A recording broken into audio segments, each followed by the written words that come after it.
paintings or frescoes that are in the Sistine Chapel that you would think are really impacting these 133 cardinal electors? Well, I think there are a lot of specific images that do impact, or at least I hope are impacting the cardinal electors. But I think you started by talking about the Sistine Chapel choir, which we all had that opportunity. Again, you know, the people at home, I'm like, guys, you know, you're talking about secret this, secret this. They actually opened the door and they let you see, look and listen. So we have this choir which sings incredibly beautiful music, summoning the saints, calling down the Holy Spirit. We have this very solemn organization towards the Gospels, which are open on the altar for the vow, and then we have paintings all around us. And I think the first and foremost thing is, after all the noise and the cameras and the opinions and the dinner parties and the salon stuff that's been sort of coming in at them, what a perfect place for prayer. And then as they collect themselves, and I think now on the second day, beginning to get accustomed to the space and accustomed to the routine, the painting that will probably come to the fore is the Last Judgment. It's the work that they must stand in front of, and each must stand alone, as we're all going to have to do it too, so it's not just them. But each must stand alone as he takes that vote, as he's holding it, and he puts it into the urn before the image of Christ the Judge, and at the same time the image of Mary right next to him. And so this reminder that he is accountable. Each one of these men is accountable, but also each one of these men is going to be key in helping us access Christ's mercy, and so he must take care of her church. I mean, it's the church. And I don't know, Father Bob, maybe, do you have you visited the Sistine Chapel, I'm sure, Yes, many times. Is there an image that also resonates with you? Maybe not being one of the cardinal electors, but just when you're visiting the Sistine Chapel. Well, I think the fact that there's also humanity out in this as well. So you have the divine and the human. And the fact is that the church lives within humanity, but it's helping us to be the mediator to relate to God in a different way. And also the comprehensive aspect of the figures, and again, it's truly a universal church. But I'd like to go back to that poor roof again, because I think that too, I'm sure that Francis is looking down on that, because he's always reminded us that we need to be a poor church for the most poor people. And so this is very fitting that we'll be looking at this afternoon as well. Yeah, the simplicity of it does strike you. And by the way, our camera work there, we're fixated, so to speak, on that chimney, because we could have smoke billowing there very soon, or maybe not. We shall see. Depends on how the voting goes, okay? So obviously at the end of today, maybe around 7-ish or 8 p.m., we'll see, Rome time that is, if there's, there'll definitely be smoke. It could be black or white, but if there's a vote in favor of a new pope in this first voting session of the two, if there's a pope elected, we'll have white smoke in here. But anyway, we're just going to wait and see, and the camera is there. But we can tell you there are lots of people filling that square right now. As the hours, or as the time goes on, more people, Romans especially, come into the square to be part of this great anticipation and this excitement that is what we call this smoke watch, indeed. Well, and it's something that Thaddeus, we were talking about before, and focusing on the chimney. The smoke signals are definitely something that have been a tradition for many years to signal the election or waiting for the new pope, but it's something that is still like a continuity in our faith, and in the faith, in the conclave. I don't know exactly where that started. I don't know if Father Bob or Dr. Lev, you know where the symbology or the nature of using the smoke came from. The gradual, obviously the smokestack is proper to the Sistine Chapel chimney, which was used for the very first time in 1492 for the conclave. But one of the interesting things to be thinking about, especially since we talk so much about this unprecedented conclave with the extraordinary number of electors and the extraordinary number of people is that the process of the conclave has been evolving over the course of 1,000 years. I mean, the election of the Pope, almost 2,000, but the process of this conclave has been evolving over. So the idea was to find a way to minimize the contact that the cardinals have with the outside world. And so eventually in the construction of this building, which was constructed specifically, I mean already it was constructed to have one entrance and one exit to be closed with a key, con clave. So these considerations, the smokestack was actually added later. You'll see there's no chimney in the there's no a stove within the chapel. It had to be brought in. But as the process refined itself over the years, and they thought of better ways of communicating, especially because there were a lot of bookies making bets, so they wanted to make sure everybody found out at the same time so that they couldn't hedge bets. They developed the system of the chimney. So betting is also an ancient tradition that we have. Oh, I believe it was an excommunicable offense until something like 1918. It's pretty recent. Also, the technology has come in now because before they would throw in a bit of wet straw if it was black smoke, but that didn't always work, and so you'd have white smoke coming up at times. And so now they are using some chemicals that we'll see. There still might be a mistake, but they seem more certain now that we'll see black. That did actually happen in 2005. Do you remember? Remember the first ballot? It was gray. That's right. And there I was confusion. Next to the Telemundo tent, and they were screaming "Papa, Papa, Papa, Papa," and everybody was like, "Hmm," and it was utter confusion. So I'm telling you, it's a work in progress. They've just figured out the chemicals. There we go. And no matter what anyone says, I want smoke signals. It's so cool. If you think about it, really, in terms of a way to communicate to the world with an ancient method. If we have a pope or not, a way to share that news. I mean, of course it gets tweeted, it gets sent out live around the world, but I think looking at a chimney, even in 2025, is an exciting way to live this whole process and to experience it.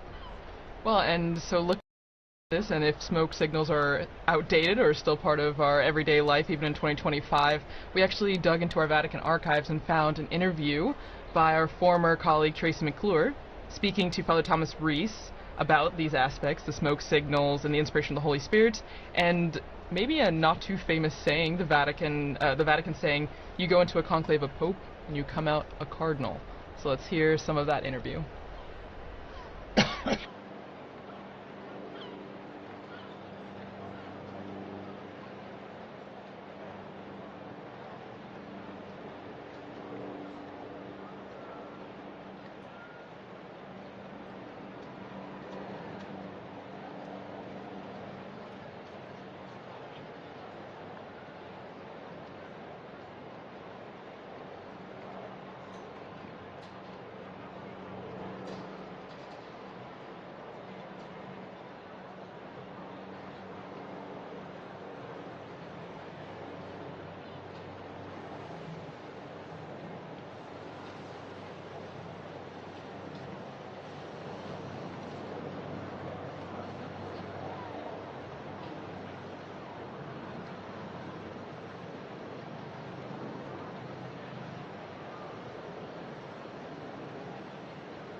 There we are. We're hearing some archive reports we have on how things work in the past and looking at a bit of the history of conclaves and all. We're back with you, of course, here live in St. Peter's Square, and we're looking at that chimney.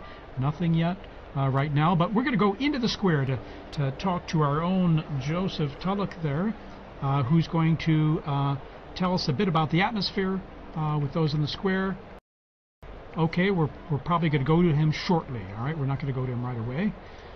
There are a lot of people in the square there, and one of the challenges is connecting with people in the square live because of all the people crowded there and the cell saturation that there can be of talking with people and talking to them live in the square. Okay, but he's our colleague Joseph there. He has sent us some comments of people there in the square, and we're going to hear some of what they have to say. He's collected some of that for us. All right, let's go to it.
That's Father Matthew Bender there, Legionary of Christ, sharing his experience of these very intense days, past 10 days, almost 2 weeks now here in Rome, and talking to our own Joseph Tulloch, who is got him on the line now. So we're going to talk to Joe here live, and just Joe, give us an idea of the atmosphere there in the square right now.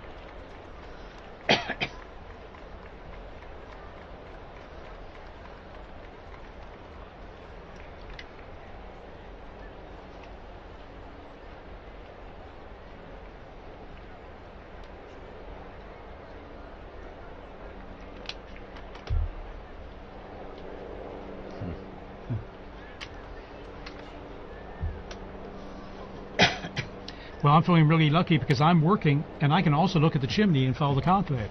But But Joe, tell me, are more and more people kind of streaming in there now as we're getting close to a possible smoke coming there?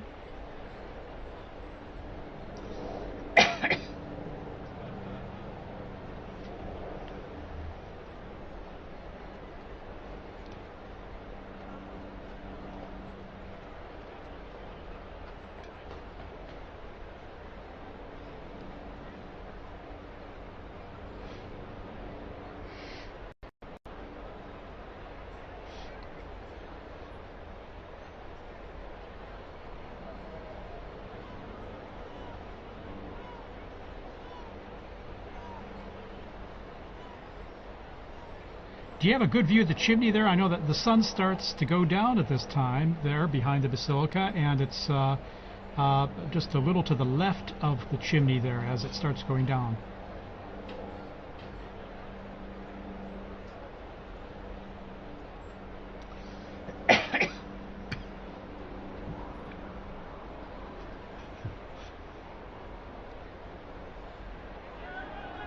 Well, I hope you have some sunglasses there too, because that sun is very strong. It's been strong these days, actually, as we go into the summer here.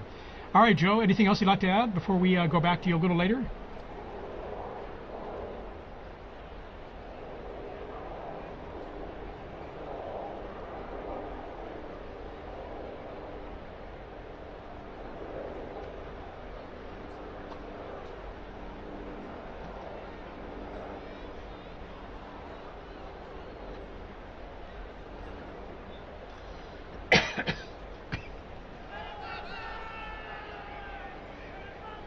Joe, we just have reports from the local authorities there. There are around 15,000 gathered there in the square as of now, as those numbers increase. And so it's we're going to be coming back to you very soon here just for an update on things.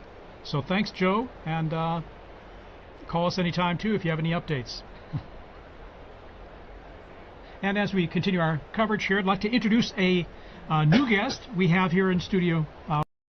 He's Dr. Timothy O'Donnell from the United States, and he's a visiting professor at the Angelicum University, the Pontifical Angelicum University here in Rome, and he also served 30 years as president of Christendom College in the United States. Dr. O'Donnell, thank you for joining us. TJ, it's great to be with you all. Thank you. How's this experience for you, being here not only as a visiting professor, but also for, as I've mentioned, these very powerful days, and now just over almost 10 days now we've been living It through is this. very powerful. Even now looking at this chimney, I feel almost the way like a little kid would feel waiting for Santa Claus to come down. I mean, there's that sense of joyful expectation that something would happen, because I've been here for 4 papal funerals now, and that sense of the sede vacante of not having a father is really, it really hits you hard. I remember we first came over here as students back in 1978. We arrived 2 days before the funeral of John Paul I.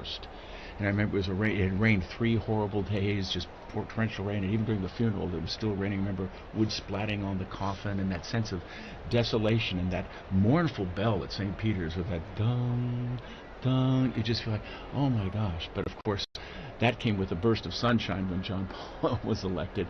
But still, I think there is a real sense of loss, and that lingers at the very beginning. But I think as you begin to move forward, that begins to move away, and hope begins to spring up, and sort of longing that this is not an end. The church renews itself, you know, and so this is going to be a great opportunity to see people once again. But being in Rome is always a great experience, but when you're dealing with these type of historic events, it makes it extra special. In fact, that's even my own experience as well. I mean, the sense of loss there is when we lost Pope Francis, when, as well Pope Benedict or St. John Paul II, when we lost them, there's a certain emptiness you really, really felt, of course. And that's why I always feel like these 9 days of mourning, the traditional 9 days of mourning, are a powerful way to deal with that aspect of loss and to mourn the loss.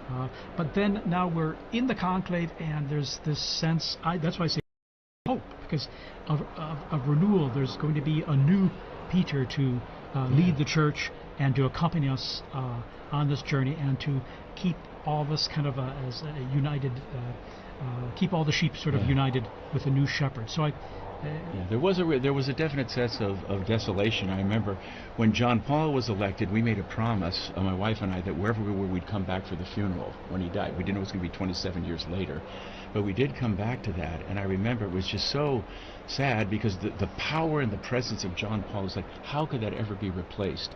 So we're standing there for the funeral, and you're trying to get a perspective on what this pontificate meant. And I remember there were media people going through the square, and there was a gentleman behind us who was from Poland.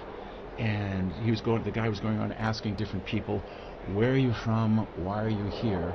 And this Polish gentleman behind me just started to weep.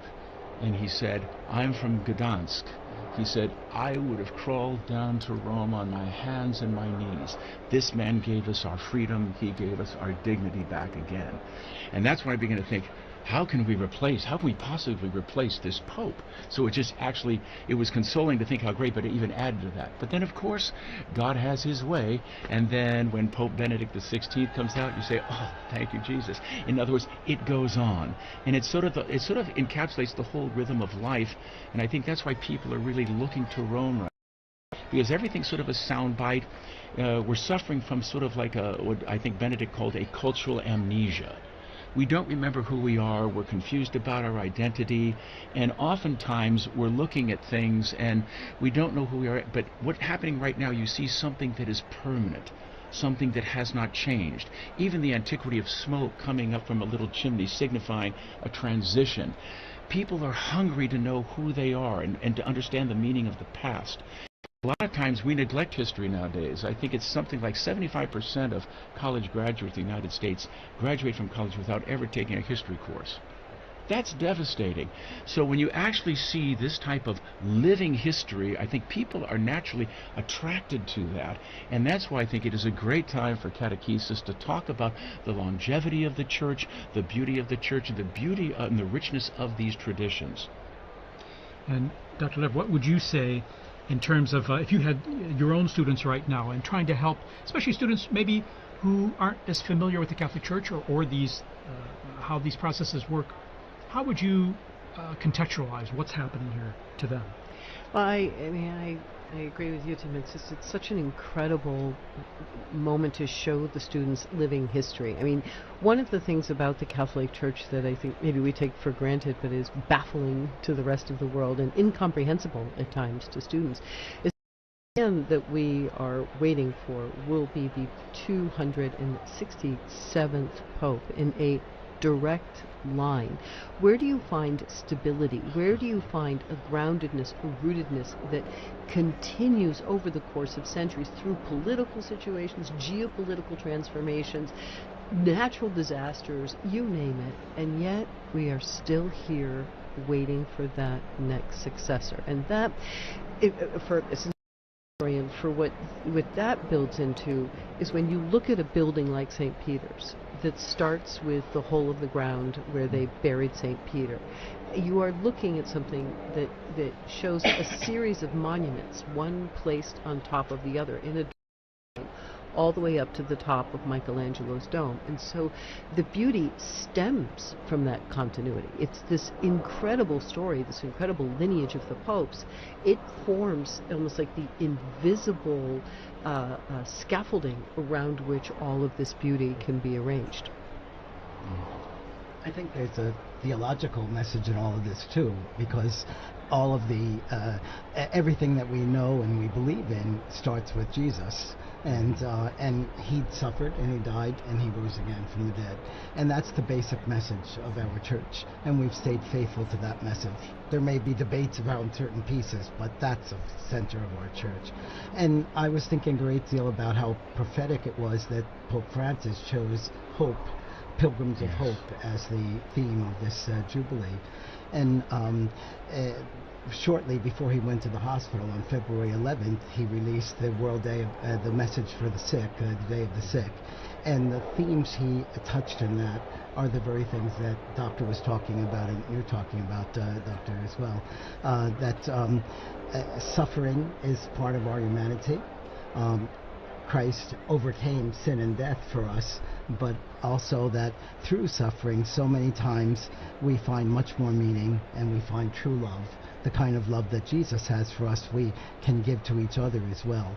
And I think those were themes that he must have been thinking about, because he already was not well when he released that message. Well, that final moment, we were there on Easter Sunday, when after Yeah, he exactly. spoke with Yes. great difficulty, but then they put up on the mountain, he's coming down, and the excitement of everybody, he's actually going to come down. Couldn't believe it.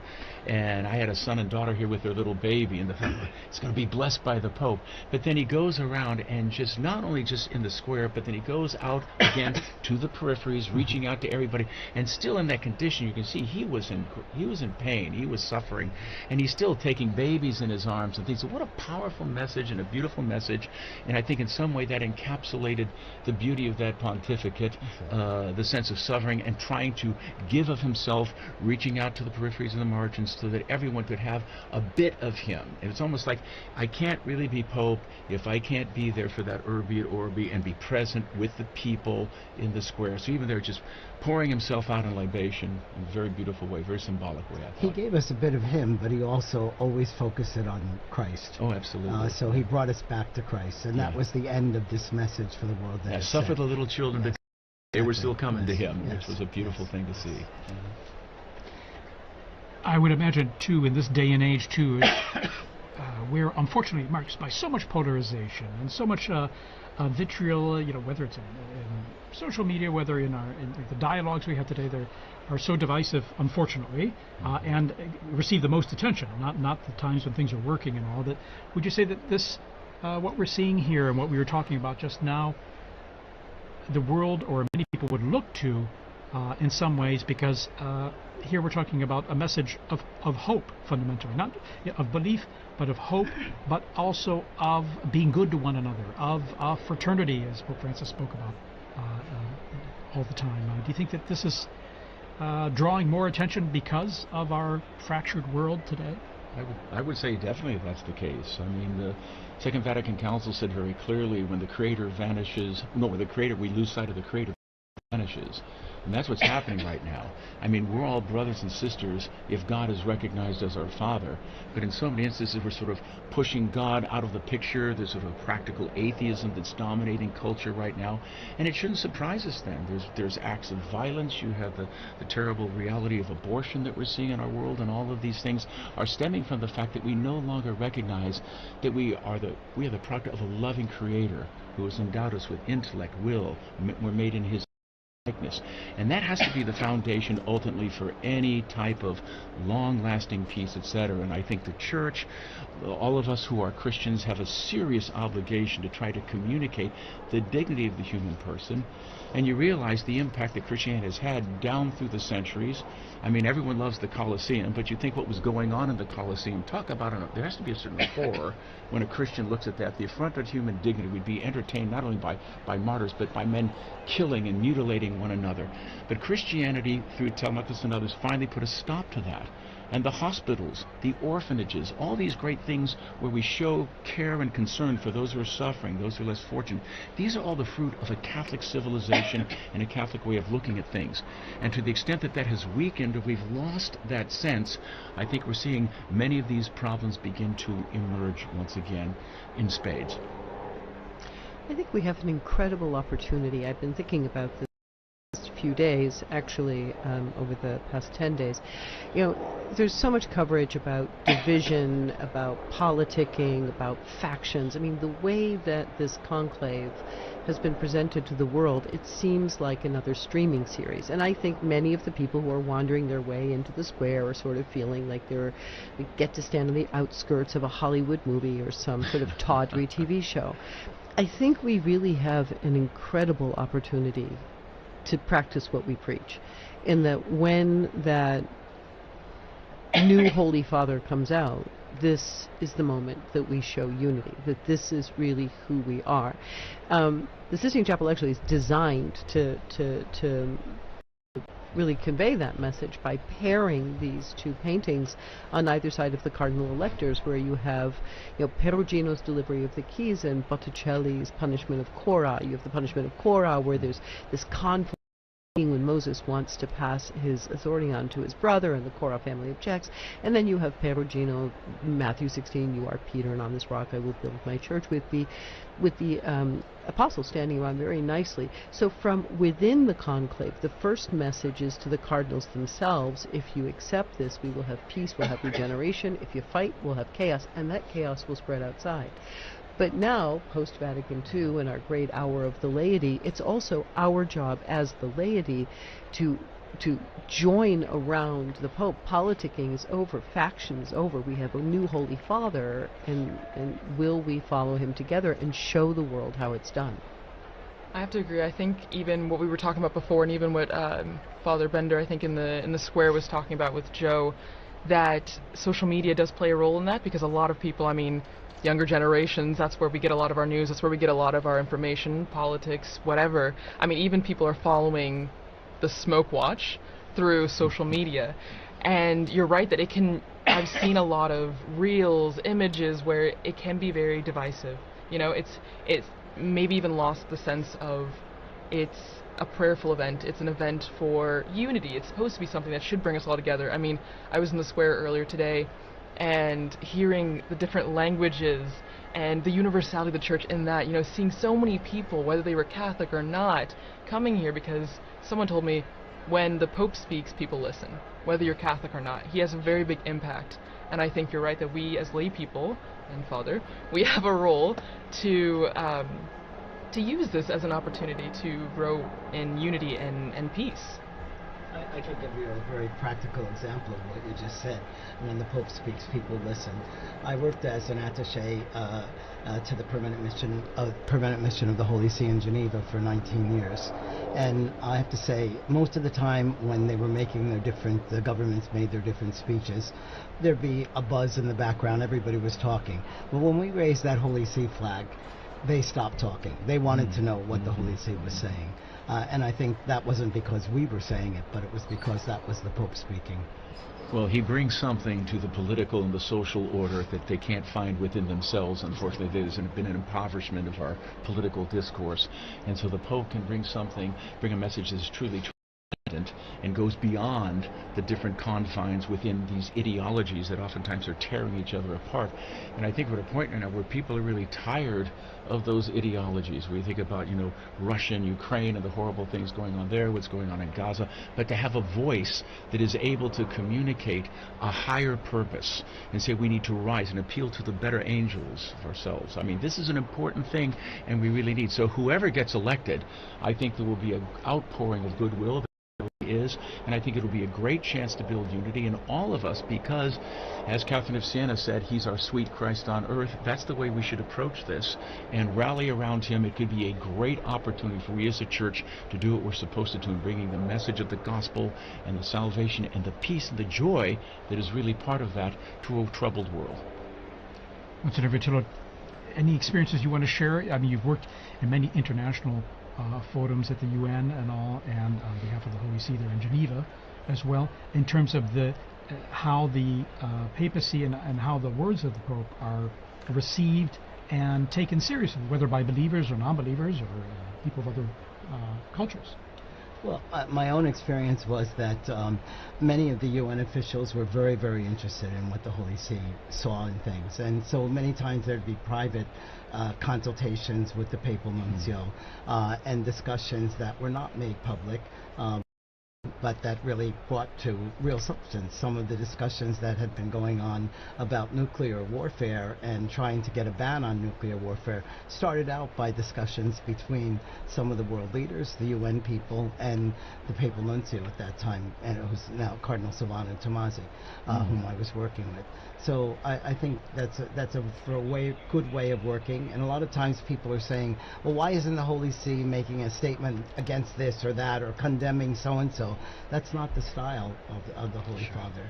And so we need to keep that style. And And Cardinal Ray, I think, described perfectly in his homily, both for the funeral homily, but then especially the other day for the election of the Pope, the character of what we're looking for in a Pope. All popes, not just this next one, but so much he pointed about how this is not only for internal, this is for the whole world, and we need a person that can bring about peace in the whole world.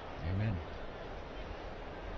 I would even say this is a good opportunity then to really talk about how diverse the College of Cardinals and, I mean, the cardinal electors that are in the Sistine Chapel right now as we're waiting for the smoke. I mean, I saw the numbers that I think there's at least 15 countries that have cardinals participating in a conclave for the first time ever, which is such a beautiful thing. I mean, as we're saying, talking about unity and peace and reaching out to people, I mean, that's a legacy or an example of the universality of the church. And I don't know if you guys want to touch on that, but that's just something super unique about this conclave.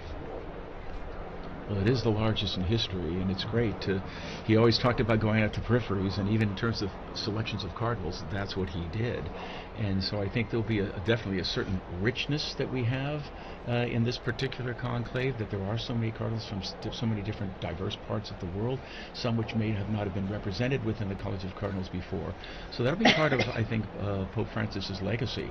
And so that's one of the reasons why I think predictions are ridiculous at this time. They generally are. I remember when John Paul got elected, we had a sheet of newspaper with 30 of the top candidates, and there was no Karl Wojtyła in that list. And so if it was true then, it's even more true now. That's the scorecard is the scorecard mentality, but it's an old one. It's run forever. I think there are a couple of things, both when you were describing earlier the last days of Pope Francis, that really paralleled the last days of Pope John Paul II, where you did see the Pope pouring himself out. This idea of the Pope as libation and this extraordinary. I mean, Pope Francis, the whole pontificate was really, he would go to audience and then get in the ambulance, go to the hospital. I mean, he was quite a man.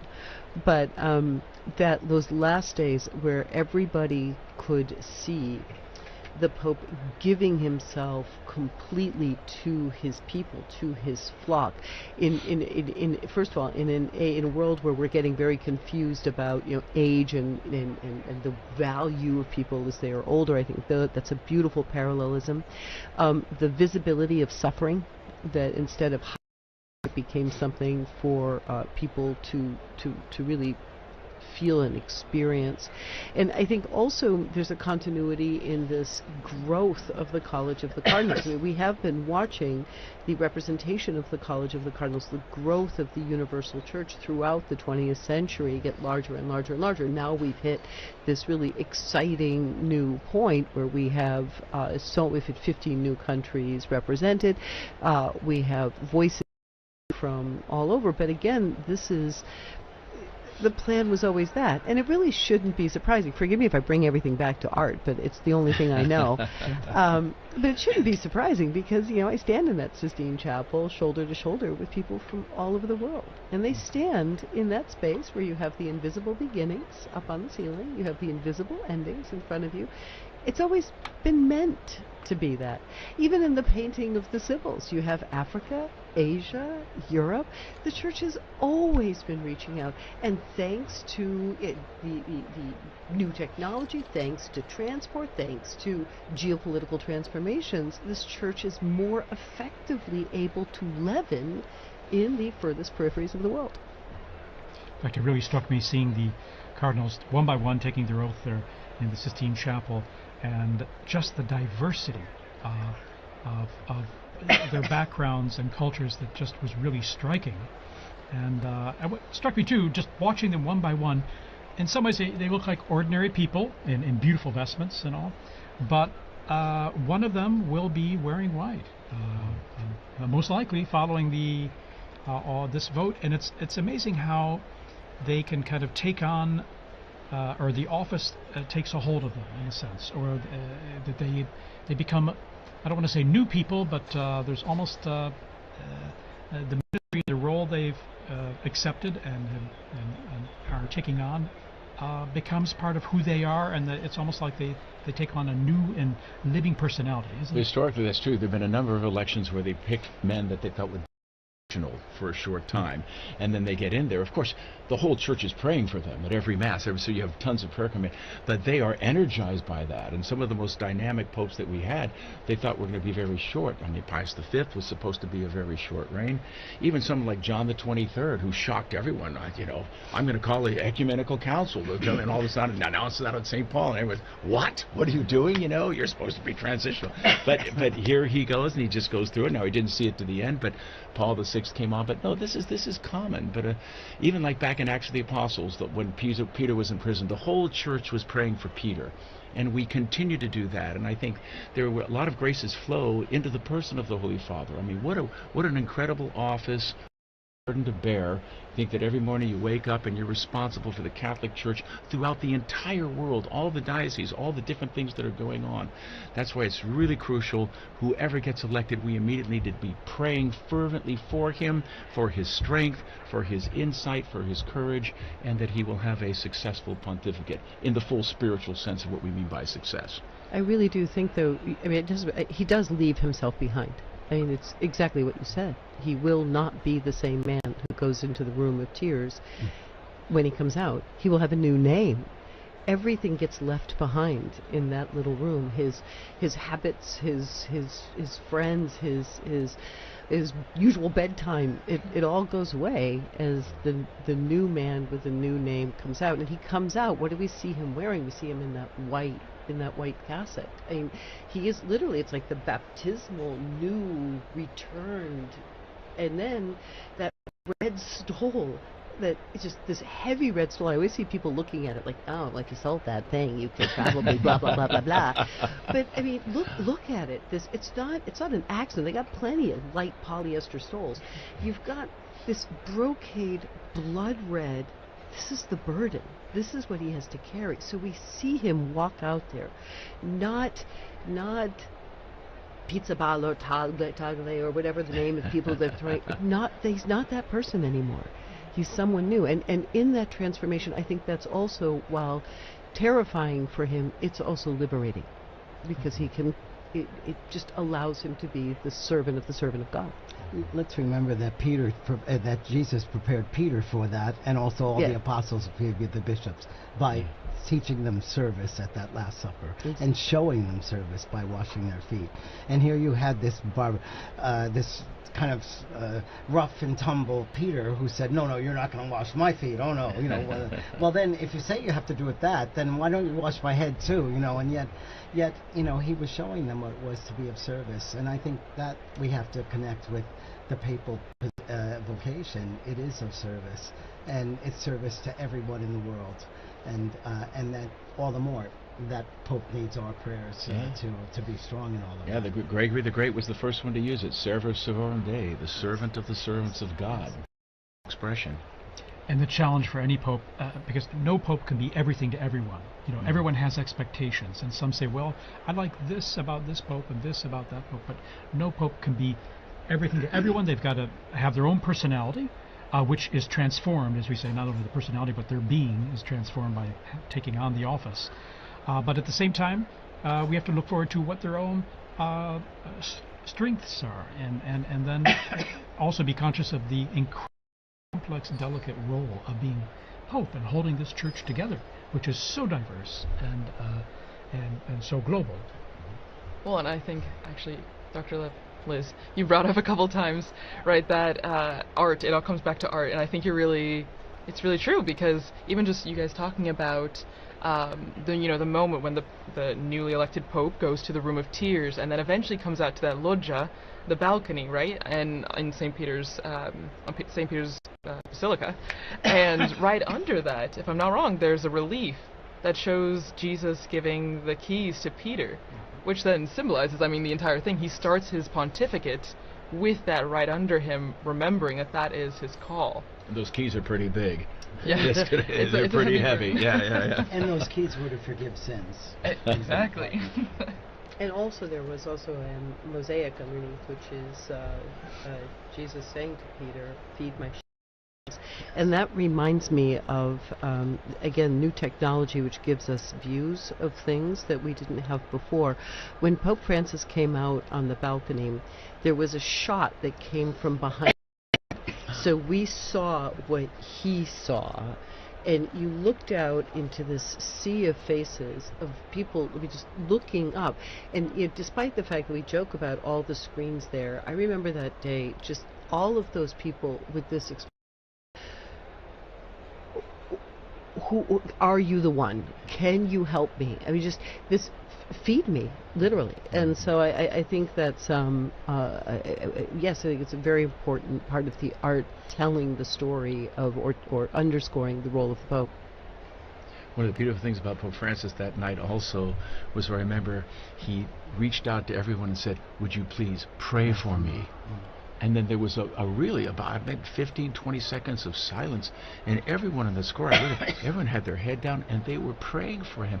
And so that sense of receptivity was not only was there to impart, but as a brother in Christ, he was receiving as well, which is always a sign of humility, the willingness to receive. So that was a beautiful, precious moment at the beginning of that pontificate as well. In fact, the weight of the office itself must be frightening. And so when we speak of the Room of Tears, where the new Pope, who's accepted the action and to take on that role, has time to pray and to let it soak in. It's got to be, I imagine, the weight, the burden of it, even if sustained by grace, and it must be immense and massive, especially as they peer out on the central balcony of St. Peter's Basilica there and seeing the crowds and seeing what all this entails.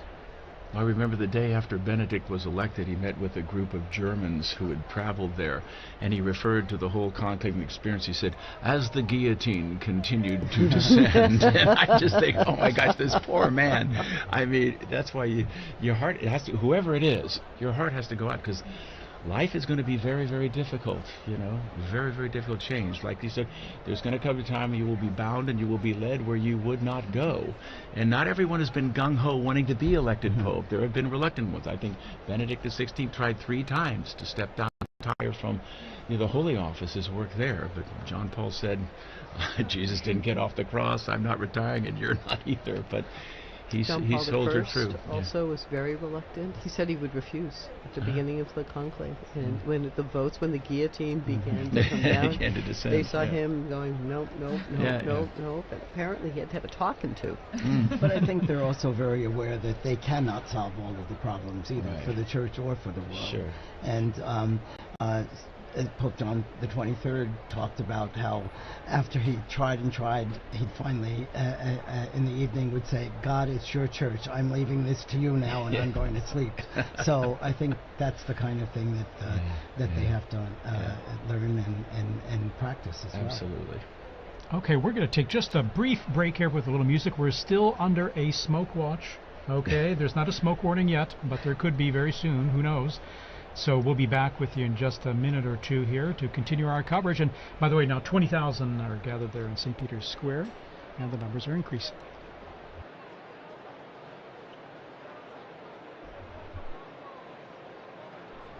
Before saying goodbye, we just want to also thank Dr. O'Donnell for joining us today, because he's going to be with his students from Christendom College to see whatever smoke comes out. So thank you so much. A joy to be with you. God bless you all. Thank you for the great work you're doing here. Appreciate it very much.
So after that wonderful little break, we have information that the numbers in the square continue to rise, and just looking back, I want us to think about where we were the last conclave, or the last couple of conclaves, because as we were talking about before, times have changed, but the smoke remains the same, the chimney remains the same. But do you guys all remember where you were, let's say for the conclave that elected John Paul II? Because maybe people remember Benedict XVI, but John Paul II, I was not born yet, so I just have no memories. I read in 1978. I was an age that was not good at outward contemplation and much more into perhaps who was the most interesting pop band of the time. So I just sort of found out at school. Also, I mean, to the social media question, these were things that the information was not as instantaneous. I mean, it really was sitting at the edge of your seat. There was something going on in Rome, in Chestnut Hill, Massachusetts. I still had my homework and had to go home and go to soccer practice, right, or all the different things.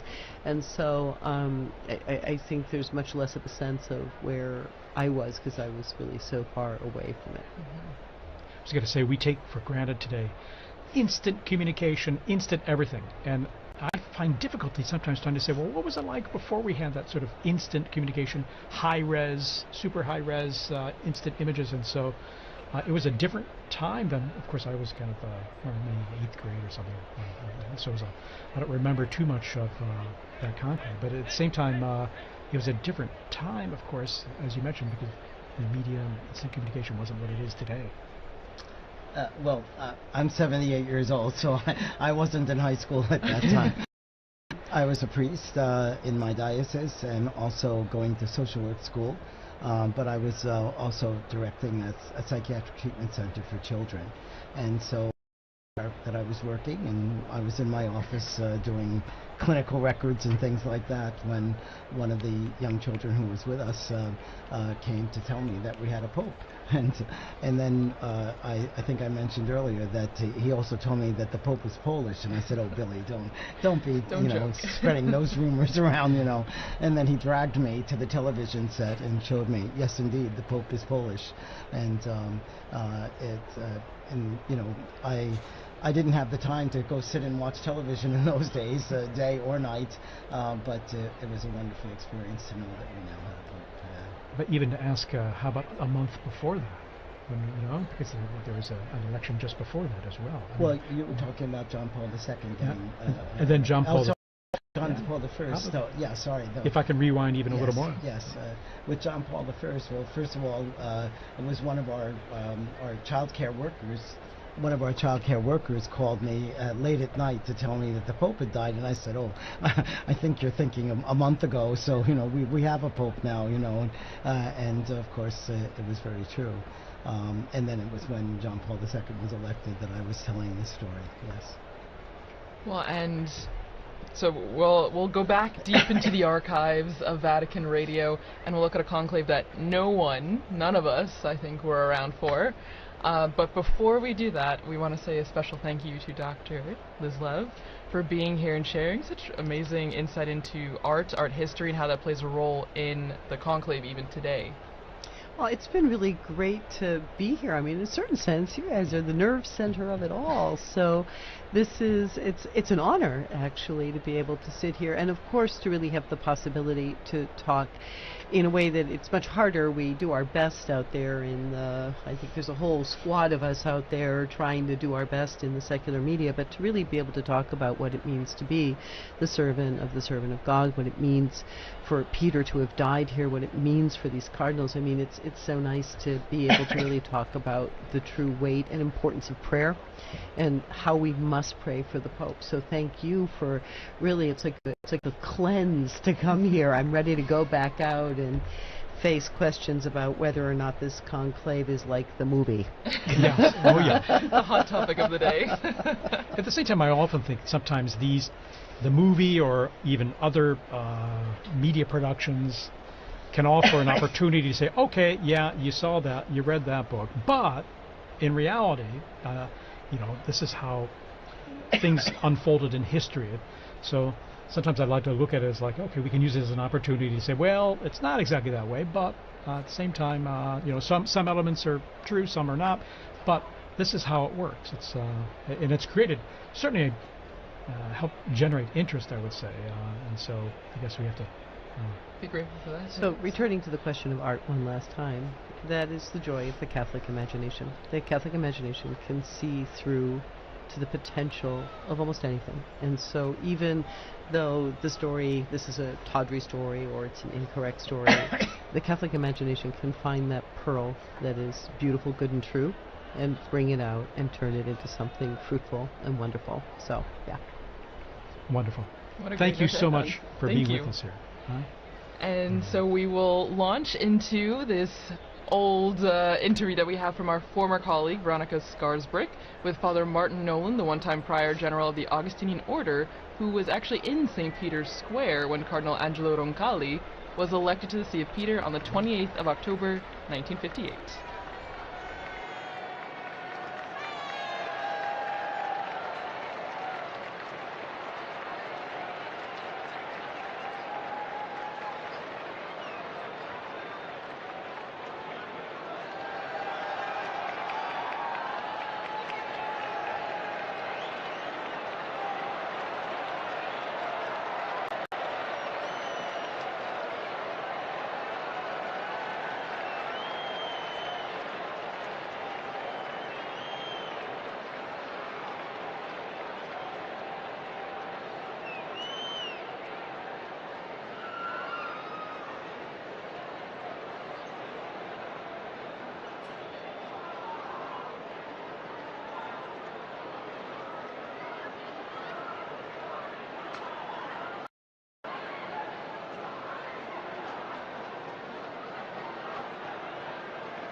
We have smoke in Peter's Square now, so Look we at will that. come Look back, and at it that. looks to be It looks to be white. We Look at have that. Look a at that Pope. smoke streaming out. This is good. This is incredible news here, coming up here on 6:08 p.m. here in Rome at the Vatican, and we have white smoke streaming out. And you of can hear the the chimney. crowds. And we hear the crowds applauding there. As you can see, now we've got the camera. Just This crowds of people crying is amazing. Here we are. and celebrating this special moment. It's still light, so. There was a brief moment where we were a little unsure, but it is confirmed it is white smoke. We have white smoke here. A smoke warning. A smoke And warning, that's you're no white longer smoke. watching.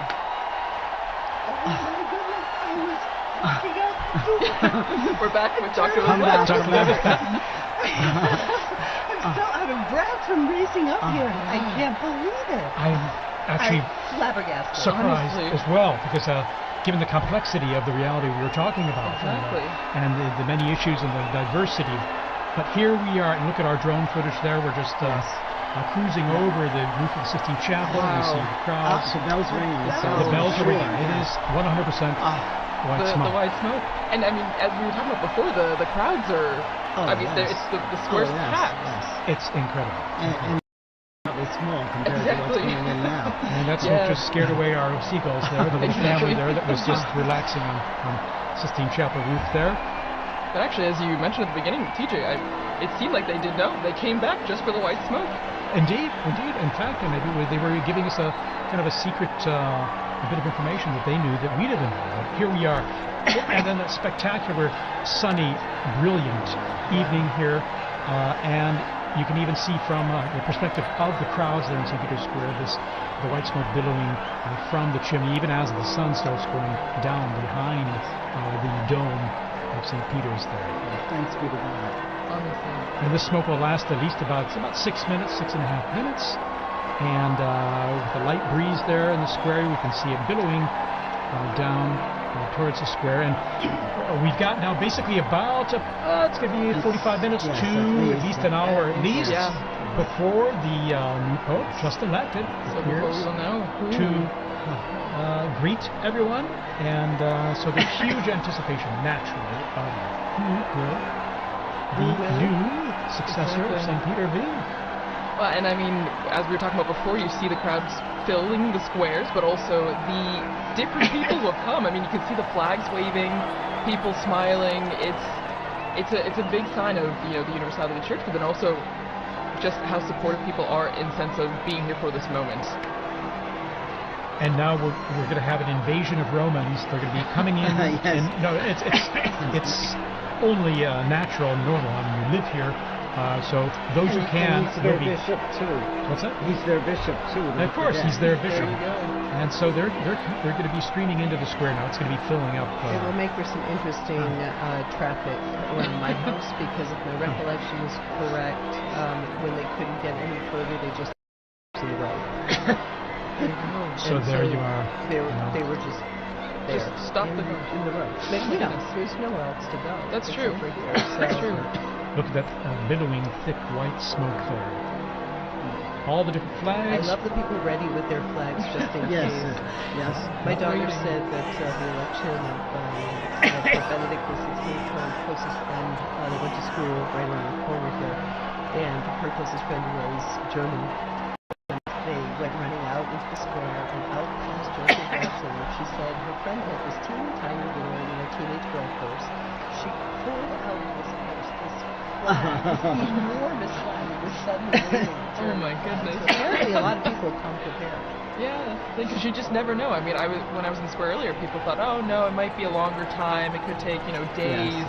You just don't know. You just don't know. Yeah, you just don't know. In fact, I didn't know what to expect. At the same time, it's a wonderful surprise here to see the white smoke billowing there, and so after just day and a half, basically, and here we are.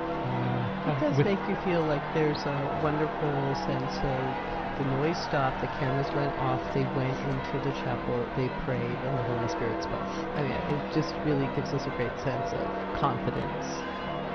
And indeed, this hope that's being realized, that we have a new shepherd, so to speak, someone to take on the reins there and to accompany us on this journey of our life journey. And it will be fascinating to see. As I say, you see the central lodge of St. Peter's Basilica. You see that's where the new Pope will be appearing, as he traditionally does, to be announced that Habemus Papa, that we have a pope, and then the big surprise will be as he proceeds towards the central loggia, and we see who that cardinal is, now dressed in white. Well, and for many people, they might be thinking, okay, why is there this long wait, as you mentioned, Thaddeus? Why is there this long wait in between when we see the white smoke and when the Pope, the new Pope, comes out into the loggia? And it's because there's a process that's going on right now. There is a very long process, which will be the oath of allegiance of the cardinals, of which there are 132 now. And we saw how long it took for the oath to for the conclave. I'm imagining it will take about that length for the oath of allegiance. Well, and also, Liz, you had mentioned before, way before in our discussion, the Room of Tears, which has become very essential right now. So right now the new Pope would have gone, or is it after? I would think that the ballots are burned after. I think he's already, and I think that's one of the reasons why this is kind of a funny hour. Right. As it got to be past 5, I was thinking, well, I guess now we have to wait until 7.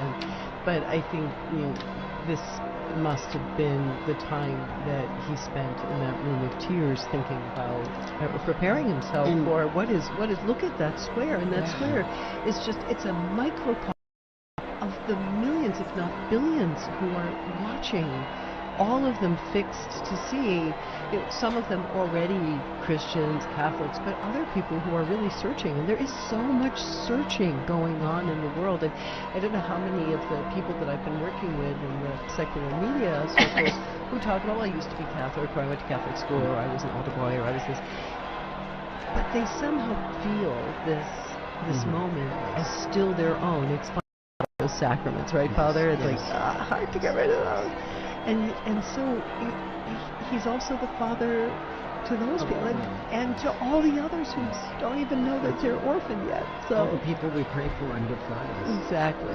And there's also a real life need going on in the Room of Tears as well, because probably the tailors are very busy adjusting one of those cassocks to be able, for the new Pope to be able to wear out onto the loggia. Oh, and don't forget the barber. They keep a barber back there just in case he needs like a shave and a trim or something, because like some of them show up scruffy for the conclave. They're not expecting it, so apparently we got a barber back there. Also sworn to secrecy. But these are incredible moments, aren't they? You know. Wow. And what a surprise! We were sending out that report on looking at history, and here we are, the smoke billowing out, and here we are waiting now to see who the new Pope will be. Well, and as you mentioned, TJ Thaddeus, this is we had just heard in that archived interview. I remember where I was when Roncalli was elected. And now we will all remember where we were at that moment when this new Pope was elected. I mean, we would have been here seeing these flags from South Korea, from Spain, from everywhere, from Serbia, from Croatia. It's amazing to see. I'm old enough that I actually saw Papa Roncalli here at a general audience, yes. I came as a child and was brought to the audience, and there he was being carried in on the sedia gestatoria, and he really was the smiling, good Pope John. I mean, he was just so warm and loving. Sure. Well, and as we're waiting for the moment when we will meet the new Pope for the first time, it's just a moment of reflection, I think, also, as we were talking before, the impact and what the significance means. And I mean, just thinking about, there will be one country, one group of people that are in the square thinking, that's someone from my country, or that's someone that I can, relate to, because it will be someone who is from potentially a country that's being represented right now with the flags waving. Indeed. And the process begins when the official announcement in Latin is made that we have a new Pope, and he appears on the balcony, offers his own words. Okay, we're going to go straight away here to Joe Tulloch, our co-worker and colleague here in the square. Joe, tell us about what it's like down there in the square. You're there among the crowds.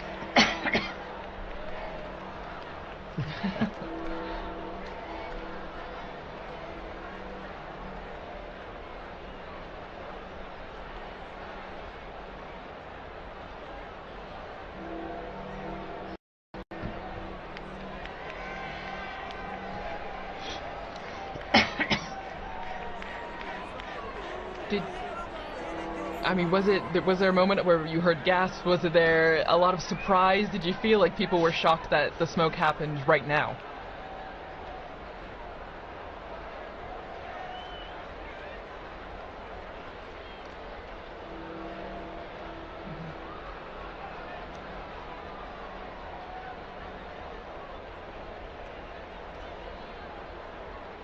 How about yourself? Where were you when that smoke started coming out? Because I think many people were assuming it would be a little later when the smoke would come, whether white or black.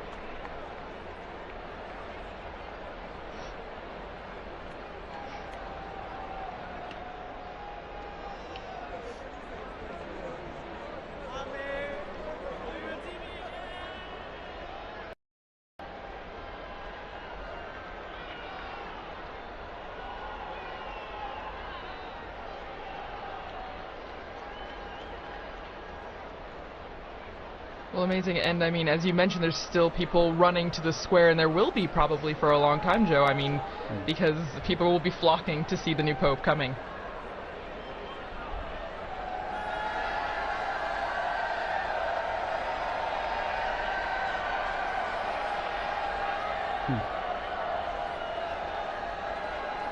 Oh, wow.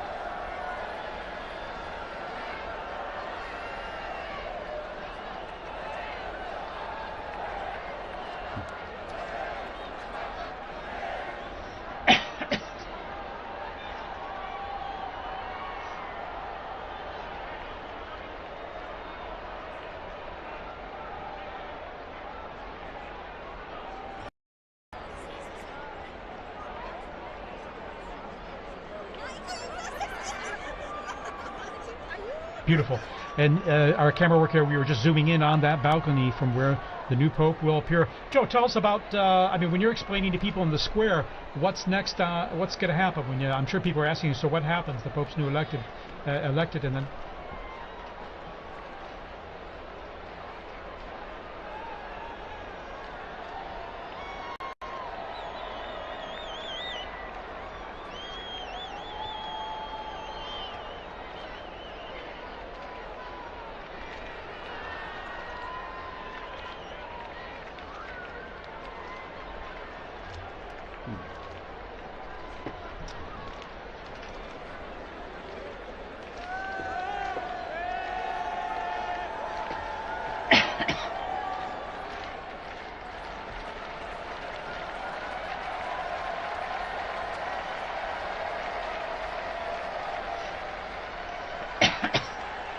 And Joe, how about yourself? You're going to be there for us, aren't you? You're going to be staying there in the square. Our eyes on the ground.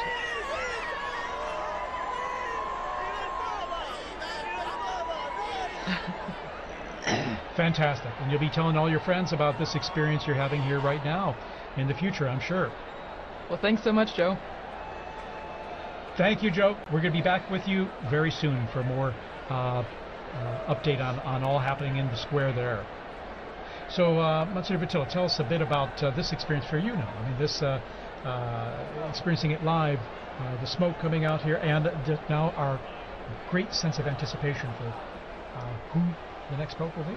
Well, it's just such a privilege to be here in Rome at this time, but also I probably felt closest to Pope Francis because I've served him both as the in my work at Caritas Internationalis and then also at the Secretary General of the International Catholic Migration Commission.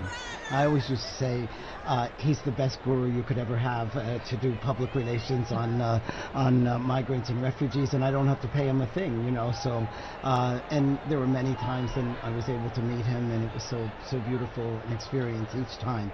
So the emotions are more now than there were other times because I loved the popes, but they were strange to me. I didn't know them so well. I met Pope John Paul II a couple times, but not as closely as working with Pope Francis. It's wonderful, it's exciting, and then it's a real privilege to be here at Vatican Radio and to have been part of our smoke watching together. And it's now smoke warning, of course. So, and a severe smoke warning. Exactly. Yes. White smoke, that's makes it even more severe, so to speak. But Yes. it's severe good news, I like to joke and say. Yes. But I think it's going to be very nice. I'm very happy that I was here. And just when I was walking out the door, and I just thought, I, I don't want to be alone in this moment. Yes. This is a moment of ecclesia. This is the moment of people gathered together. I'm going to run back upstairs and knock on the door and see if they'll see me. I'm so happy to be able to share this moment, and I love this view of the square and all of these people who are gathering together in really a tremendous sense of rejoicing. This is after our 9 days of mourning, after the shock of Pope Francis's death. We are rejoicing again, and that is very lovely for a beautiful, beautiful day in Rome. yeah, stunning. Actually, perfect weather, and I like to jokingly call this kind of weather severe good weather. It's just wonderful. weather. It's sunny and of course I remember in 2013 when Pope Francis was elected. It was during the evening. It was dark out, and it was still Cold. Yes. It rather was cold and wet. and rainy. And the sun set later, but it was illuminated with the lighting in the square, and now the even improved lighting they have on the basilica now. It's stunning. You know, Yes. the square and the facade, how they've renewed the lighting. But then it was illuminated by all the phones being held up and all. But here we have the brilliant sunlight illuminating all the people there in the square and growing in number. And now, Dr. Lev, tell us a bit about. I was thinking the central loggia of the basilica there, and even the history behind it of the popes appearing from that loggia, from that balcony, and giving their most solemn blessing, Urbi et Orbi, which the new pope will impart after he greets the crowds there, the solemn blessing to the city, in Latin, to the city and the world. Which is That's the first.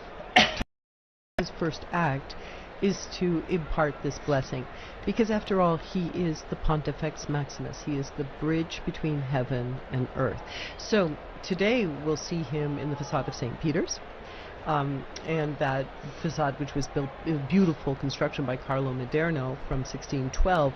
But even in some of the buildings in Rome, recognize actually have a loggia of benedictions. So there's a sort of strange side transept on St. John Lateran, because when the popes lived over there, that was where the pope would come out for the Urbi et Orbi blessing. Or even the church of San Marco in Piazza Venezia, where Pope Paul II lived, he also had a loggia of the benedictions placed into his house/church/ because the popes weren't officially living in the Vatican. And then even what it means to have the Pope on that balcony. If we were in the early 20th century, the first conclaves of the 20th century, there was no Pope on the balcony, because during the so-called Roman question, after the unification of Italy in 1870, during those conclaves, while the newly formed Italian state and the ousted papal state confined within the walls of the Vatican, their tensions between the two of them meant that they would hold the conclave, send out some smoke, but you had to wait in order to, you would not see the Pope appear in the square. And so when Pius XI appeared in that loggia, it was already a statement that things were about to change. So it's a very, very, very exciting moment. I remember, I think it was 2005, all the cardinals, when they first started to have lots and lots of cardinals, they were all trying to fit out on those openings of the balcony, and you were kind of looking at a couple of them like, that looks a little precarious. So let's hope they've worked out the placement, the placement out on the balconies this time. Absolutely. Here we're seeing a long shot there, and crowds coming down the main avenue via the Conciliazione. There are security checks, of course, which is one reason that the crowds may kind of trickle in more than be running into the square. Unfortunately, it's absolutely necessary nowadays. So Sure, you could see them coming from the security. So there's already a metal check, and also we have to ensure the safety and security there in the square. So Well, and as we're seeing all this jubilation and excitement, sadly, we have to say goodbye to I'm Liz. like those sports stars That that come- keep quitting and then coming back. I mean, you'll probably see me back in like another 15 Yeah, minutes. you or are welcome to something, come but- back. Or a bit like the seagull coming in and around the chimney. Like, I really liked You're the always sports welcome. star comparison better, but I'll handle seagull. Okay. Thank you so much once again. I'm so happy we got to share this moment together. Thank you for being here Thank with you. us. Well, and as Liz mentioned before, you know, when we were talking about what is happening now, what takes so long, I mean, according to John Paul II, I believe his Apostolic Constitution, right, Universi Dominici Gregis, there's a process that's happening, and it starts with the rite of acceptance, which already happened, because that's when we know we get the white smoke, because the Pope, the man that was elected, had to say yes. And has to sign and have it certified. Exactly. So isn't that, I mean, it's beautiful, right? We always talk about free will in the Catholic Church. He could say no, but this means that whoever we will see on the loggia has agreed, has said yes to this. And as you can hear, the crowds are coming, and we see... And we see the pontifical band there coming out, and the Swiss Guards, of course. There's always a traditional salute of the Vatican hymn or anthem to celebrate the occasion. It's part of the festivity of it, and we hear they're playing already and coming out there all in full uniform. Well, it's special. It's special too because, you know, these last more than 2 weeks, we've had the Swiss Guards were present for certain things, but now they have a Pope once again that they are protecting. That is their role, that is their mission, right? To be where the Pope is and to protect him. And so this is extra special because now we see them coming out again to the piazza because we will have a Pope. Yes. You know, I live with 21 other priests and residents. All of us work in the Curia, and we've been sharing at breakfast how hard it is in the morning when we're celebrating Mass, and there's always a prayer in the canon of the Mass for the Pope. And you know, we now have to skip over that, and it's like your tongue doesn't stop. You know, so now we can pray. Exactly. Well, our pray for us. That's right. Exactly. Intercede in ways. That I'm sure. We hope and pray No, for sure. So again, the bands here will be coming in and playing the anthems, the hymns when the new Pope appears, just like the Urbi et Orbi on an Easter, Christmas, or solemn occasions. That's right. And so it's to be expected at this time, and we'll probably have another, it's at least a half hour before earliest the new Pope will appear from the Second Vatican. But also during this time too, there will be prayer too, and certainly the new Pope will be praying, but also the cardinals will be praying with him too. And we will all be Yes, praying of as course, well. yes, Everyone in the yes. square will be Yes, praying yes, exactly. around the world. All of you watching and listening from home, you join in prayer as well for this moment. And You can be sure even the new Pope hears all this in the background because it's a lot of strong sound that's coming up there and propagating up into the areas there, in the buildings and just outside the loggia there as well. You can hear that, you know that they're experiencing right, the that's sounds right. of the streets, the sounds of the square. Well, and it must be a sign of, I mean, they must feel encouraged hearing the cheers, the music, because this is a big moment for anyone, and then to come out into the loggia and see thousands upon thousands of people. I mean, if public speaking is not your thing, that would be very intimidating. And so to hear the support of the band and the people clapping and cheering must be extra special for that person. Absolutely, a huge encouragement as well, apart from the weight of the office and accepting and realizing the challenge, the immense challenge that we'll be taking on and responsibility, but encouraged by what is the fanfare we're seeing and hearing in St. Peter's Square. And as I mentioned, the crowds are filtering in. There's a security check before that, but the square is slowly filling up there with people coming in last minute to be here. Of course, they're lucky they have time because we have about this almost 1 hour before the new Pope will appear. And so we see in the blue there the gendarmes, the Vatican gendarmes and the band they have there, and then of course the Swiss Guard in uniform there in position. So Well, and just again behind the scenes, looking back behind all the process that's happening, I think is so interesting to think we're seeing the crowds waiting, cheering, trying to keep spirits up while they wait the hour or more until we know who the Pope is. And I think, as we're talking about, prayer is also a central part of this aspect as well. I mean, before the Pope comes out, we see the first ceremony, the greeting, the Te Deum, where in the Sistine Chapel, after being dressed and saying yes, the Pope goes back to the Sistine Chapel and he takes a seat on a chair and a ceremony begins. And it's introduced with a greeting from the senior cardinal of the Order of Bishops, and then they read a passage from the Gospel, which, as we talked about with Liz and also Dr. O'Donnell, I mean, it grounds the mission of the Pope, the office of the Pope in the Gospel, in the message that Christ gave to Peter, feed my sheep, tend to my... So I don't know, it's a really special moment, I think, when you look behind what's happening right now as we wait for the Pope. And speaking of the ground, just in the unbroken line of passing the authority and the responsibility of the papacy from Peter all the way on. And now, going on the ground there in the square, we have Sister Nina Krankic, who's from Croatia and is with us there in the square, and she works here at Vatican News and is going to share us tell us more about her own experience there in the square. Sister Nina, can you hear us?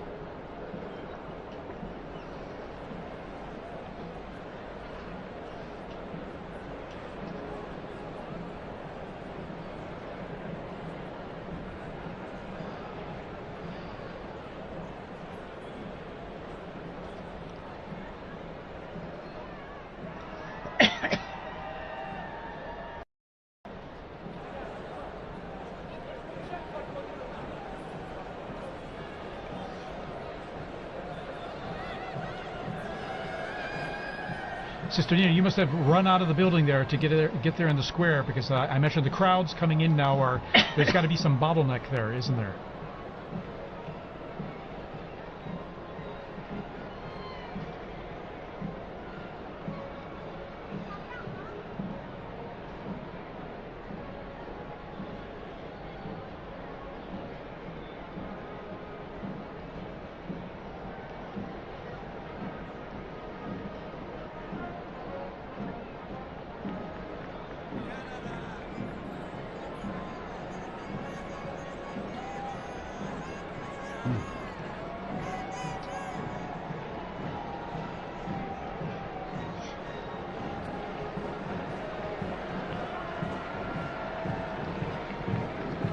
So it must feel like a big party almost, I imagine, in some ways, doesn't it? Now the Italians are coming in. And we can hear the bands there. We see the Italian Carabinieri band that's coming into the square as well. So I imagine it's adding to the festive atmosphere you're living there. Listen.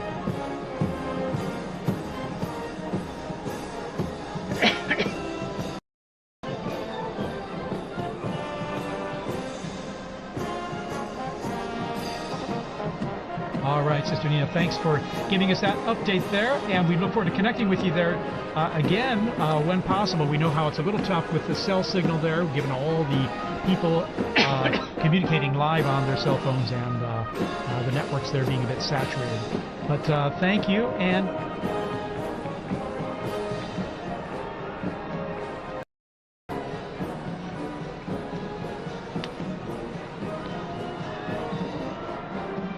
wonderful.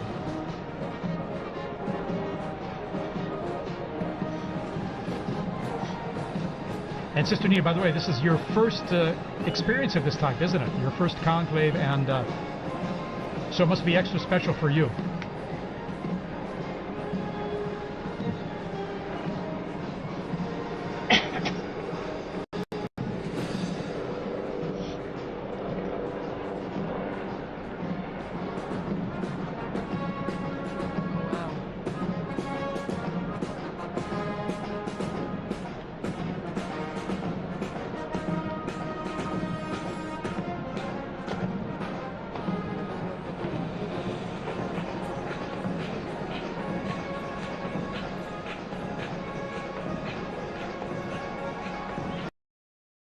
Wonderful. All righty, Sister Nina, thank you so much for sharing that with us, and we'll hope to touch base with you there shortly, okay? All right, in the meantime, good luck getting in the square there. All right. Well, and continuing as we mentioned before, the atmosphere, but also what we're seeing. You see the bands, Father, as you mentioned, now the Italians as well, coming up the stairs that we often saw the Pope Mobile drive up for general audiences. And shortly, we're not sure exactly when, but when the Pope comes out, there's a formula that is said in Latin, and for many of us, we might not have studied Latin in school. I mean, my Latin is quite rusty, so I don't know if maybe, Father, you know a bit more about what's going to be said, and for those who might not know, what is the formula? What is said? Well, it says the proto-deacon, and it's Cardinal Momberti is the proto-deacon right now, will come out and say, I have an announcement of great joy, and then he says, we have a Pope, Habemus Papam. I saw some signs there and they didn't have the correct conjugation of Papa, but that's okay. The fact is, the news is and it's almost universal language now in terms of communicating the fact that we now have a Pope. And then after that, he announces the name. The name, yes, in Latin. And so I'll tell you a funny story of that too. A friend of mine was in the square when Paul VI was elected, and he was standing.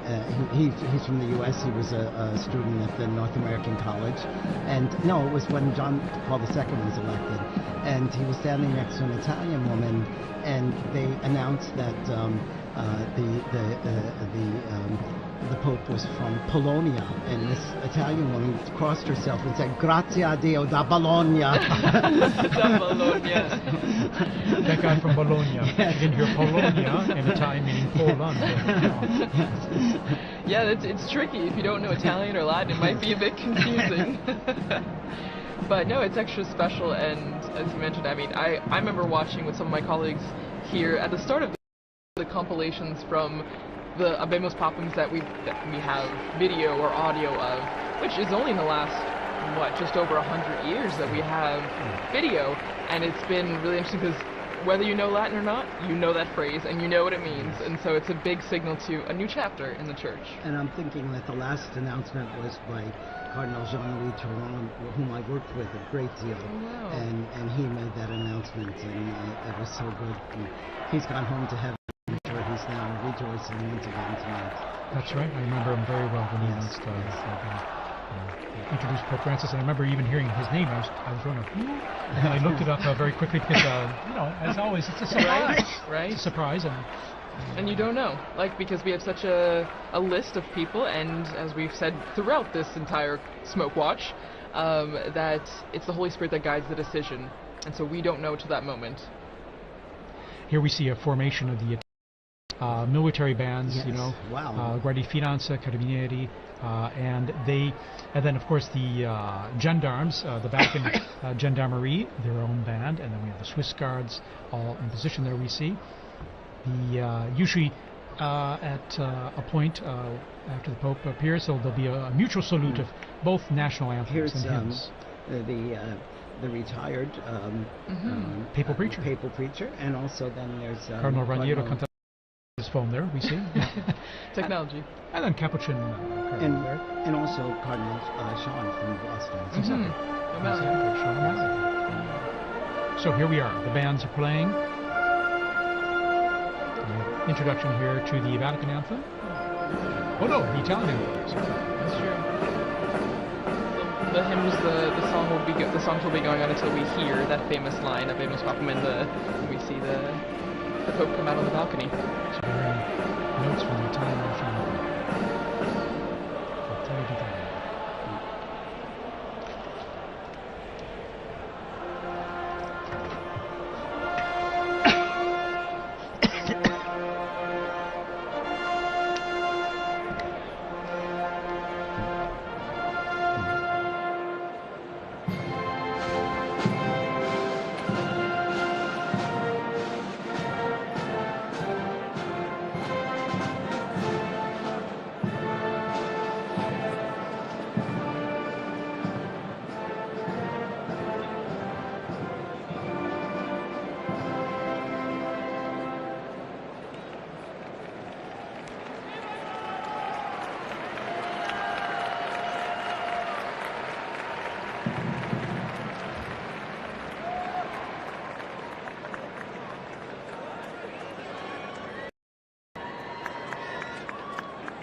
And we've just heard those, the Vatican hymn and then the Italian national anthem played.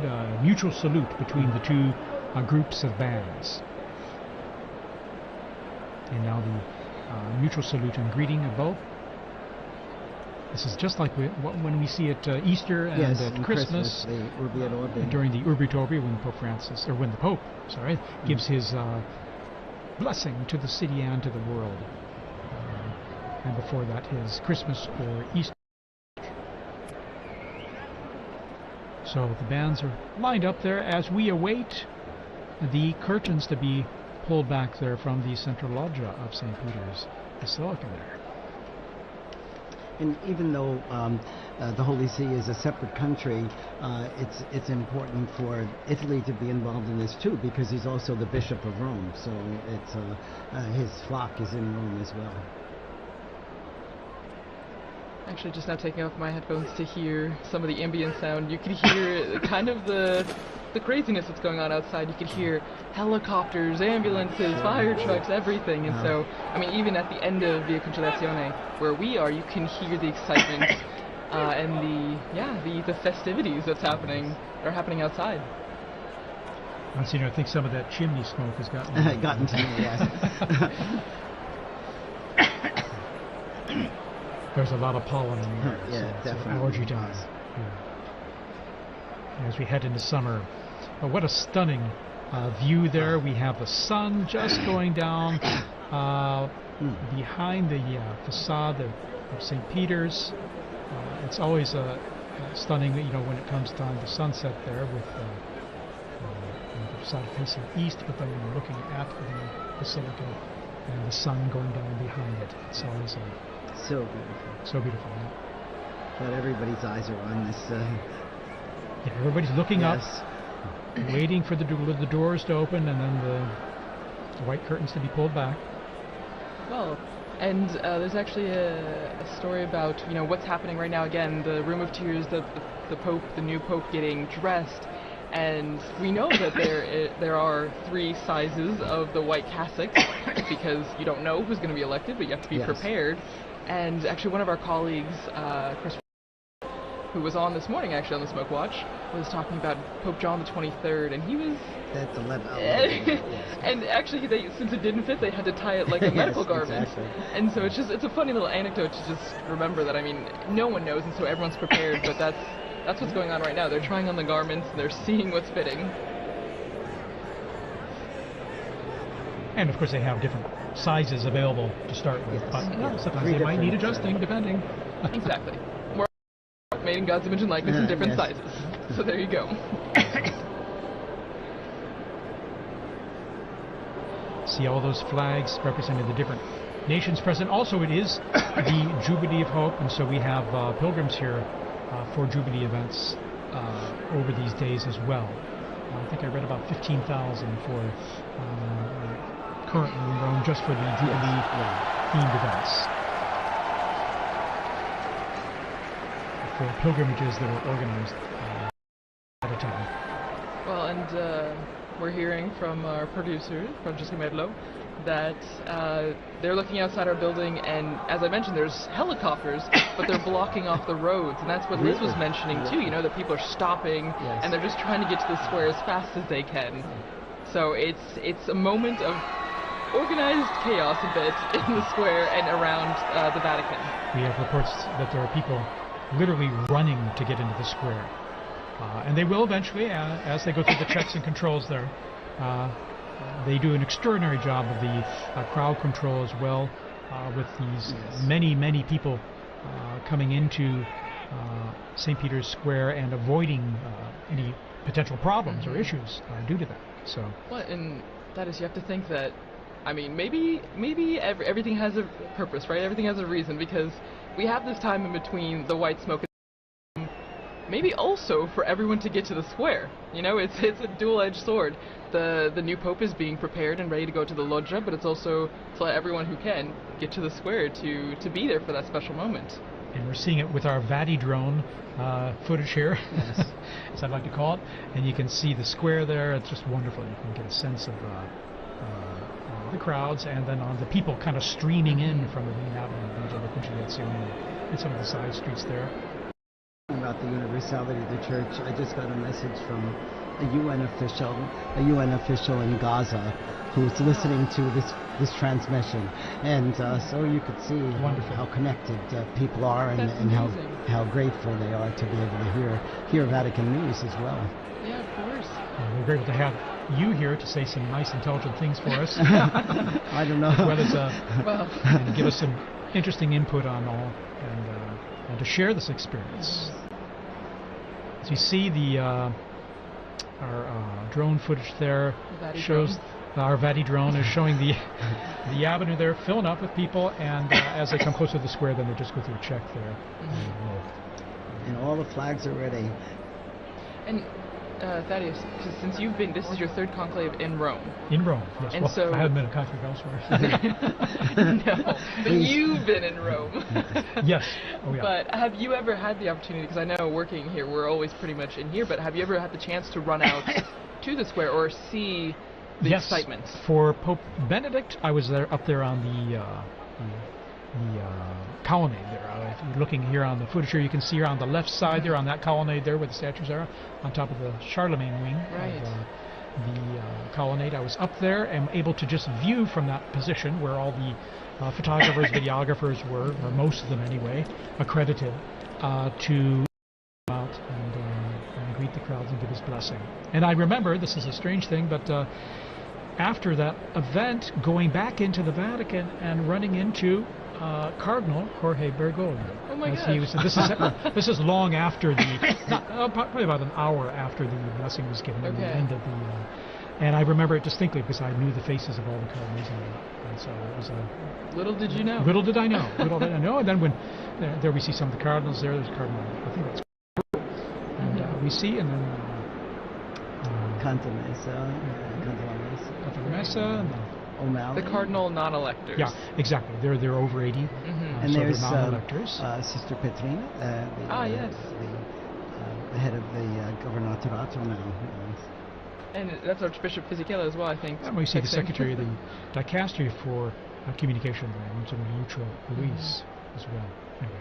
Well, and so that was it. I mean, obviously it's very different being inside here, but the excitement is still pretty much the same, being on the braccio, the colonnade, and being very here. much so, because you're seeing things up close, and not only into the bells I was mentioning earlier that you hear very clearly and loudly, but then seeing from a unique angle, almost at below the level of the central loggia, but higher up from down in the square.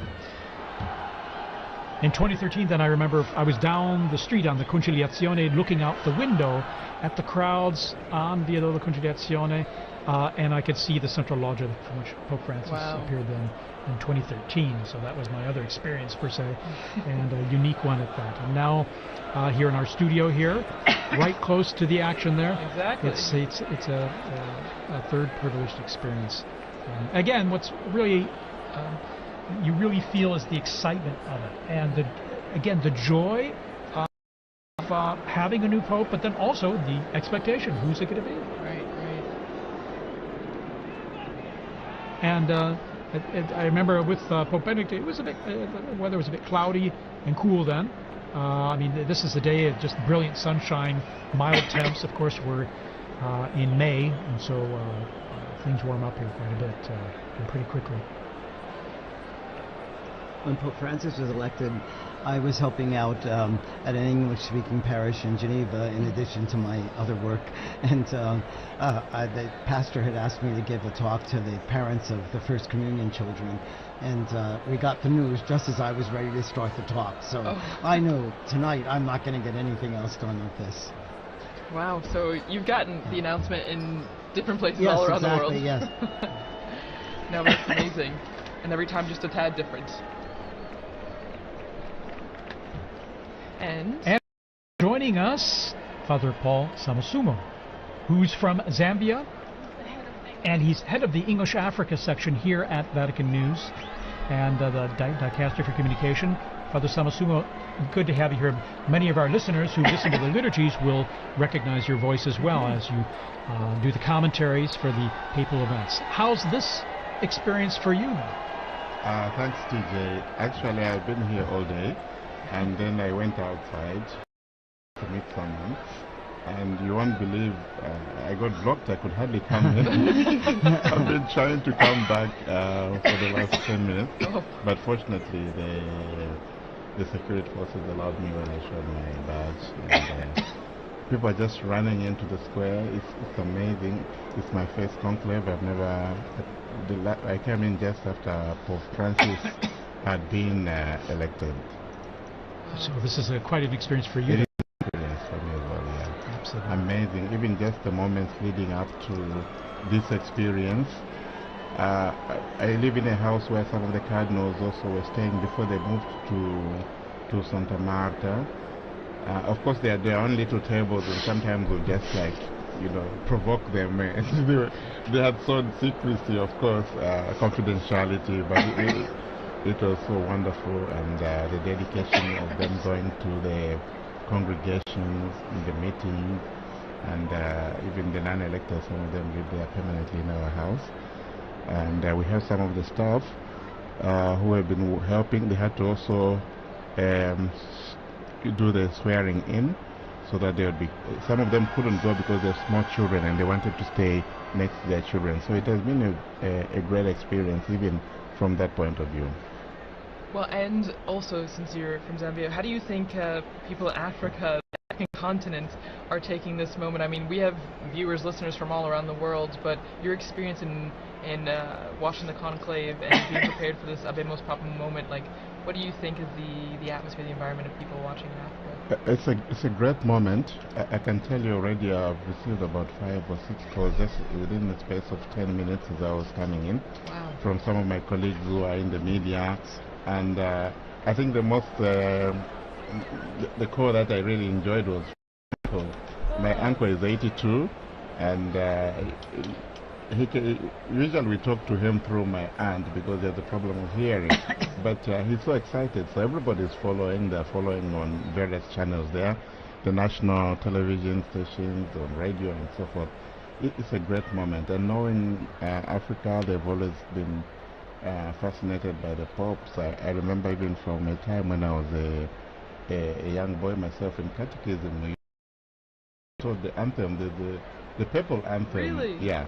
So that was very familiar for you to hear. Not this one, but there's an old one that was translated in our languages. Oh, wonderful. Translated in your language? Yes. Yeah. In your language? Or yes, languages? Exactly. And what are your languages, by the way? Just Well, I'm from Zambia, and Zambia has 72 languages. Oh my goodness. Of which 8 or so are the main ones that's widely spoken. English is the official language, so you can get by with that. Fantastic. I imagine people tune in even to our live streams, even if it's in Italian, Latin, or with your translation in English. I imagine it's a way to connect people. Tune in the same, even if they don't understand what's being said. It is, and some directors of some of our Catholic radio stations. I'll give you an example. In Kenya, about 11 Catholic radio stations. Wow. So you've been asking, what time is the smoke? Why are we having the smoke? Yeah.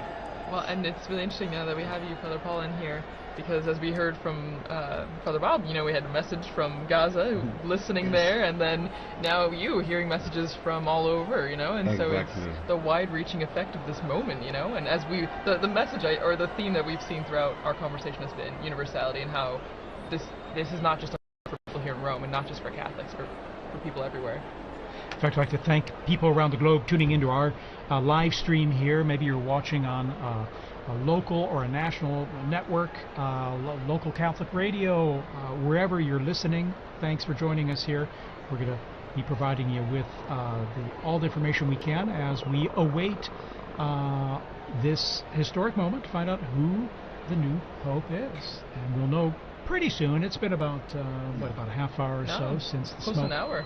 An hour. An hour? Okay. It was around 6 Time o'clock flies. Rome Okay, time. there you are. It was 6:07 or something. Like So that. any moment now there. And we see the crowds are coming in to the square, still streaming in, slowly but surely. On the sides there, you can see on the right side and the left side, after going through the checks there, and then coming into the square, and they can all see things pretty well because there are these big television screens and good high-res ones too in the square and along the Conciliazione Avenue leading into the square.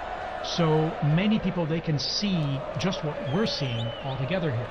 These same images and coverage. Sometimes there's some text message or some subtitling there and info for them, but they can get a good idea of what's happening even if they're not up close, thanks to the nice new technology we have out there. Well, and I'm sure, as we all talked about before, you would also, I'm sure, have experience with this, but using like the screens in the square, us doing this commentary, and you have to imagine that social media is blowing up with this moment, you know? Oh, yes. I mean, everyone that's in the square is live streaming, I'm sure, taking videos, taking pictures, and so the news is spreading even faster than it would have 10, 20, 30 years ago. Exactly. Even just here in Rome, you know, just the streets, the cafes. What I found interesting is, I'm sure you've seen the guys that sell trinkets and stuff. Some of them are from Senegal, or from Bangladesh, and so forth. And when the smoke came out, this guy asked me, "Do we have a pope?" And he said, "Do we have a pope?" I thought most of them are Muslims, but that kind of interest is really very touching. And I found very moving, to be honest. Yeah, absolutely.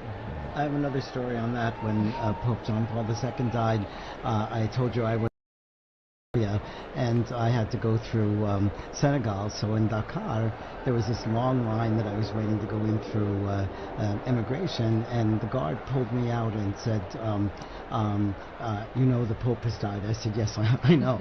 You know. So then he said, "You come up to the front," and then he brought me to the official, and he said, "You must have this father go through now because the Pope has died." And then he told me that he had a chapelet, a rosary from John Paul II because he was part of the police when John Paul II visited Dakar. Next morning, 5 o'clock, I'm back in the line because I have to then fly to Gambia. And again, he came, pulled me out of the line, got me through, came, is everything okay with you? You know, it was really amazing. But you see, again, what the Pope means to so many people. And he told me he was Muslim, but, you know, he was an important religious leader. Right, of course.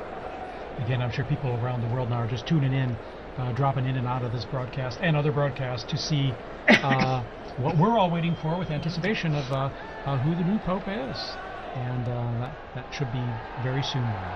And we'll know, of course, not only from the video we have here, but then when the crowds let us know with their cheers and applause. It will be we'll all be trying to give you immediately the name of the cardinal, which has now become the Pope. And as I believe, TJ, you mentioned earlier, or no, Father Bob, you mentioned, it will be in Latin. And so we'll all be brushing up on our Latin in between, you know, now and then, so that we will have the name correctly.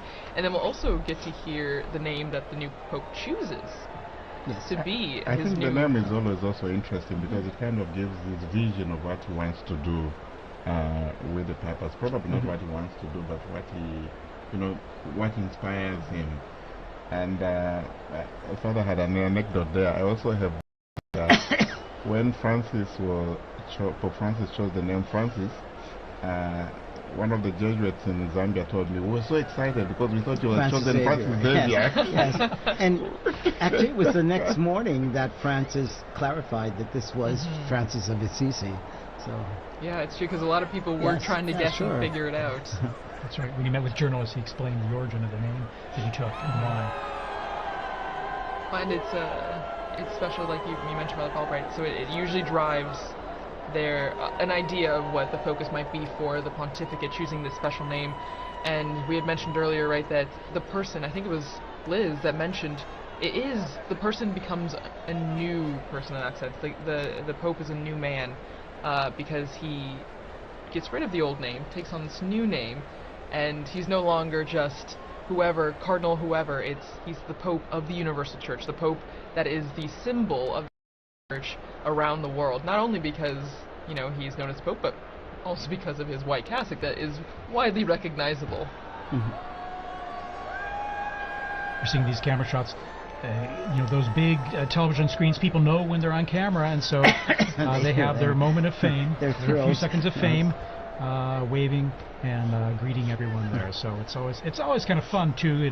It brings a little involvement and participation for everyone. And it's good that the authorities, I think they planned this very well. You have screens around the Vatican, so that reduces also the congestion. You know, we have the new square which has just been redone for the Jubilee year here. So there's another screen there just outside this building. And people are just sitting out there. They are not rushing to go into the square, so they can see.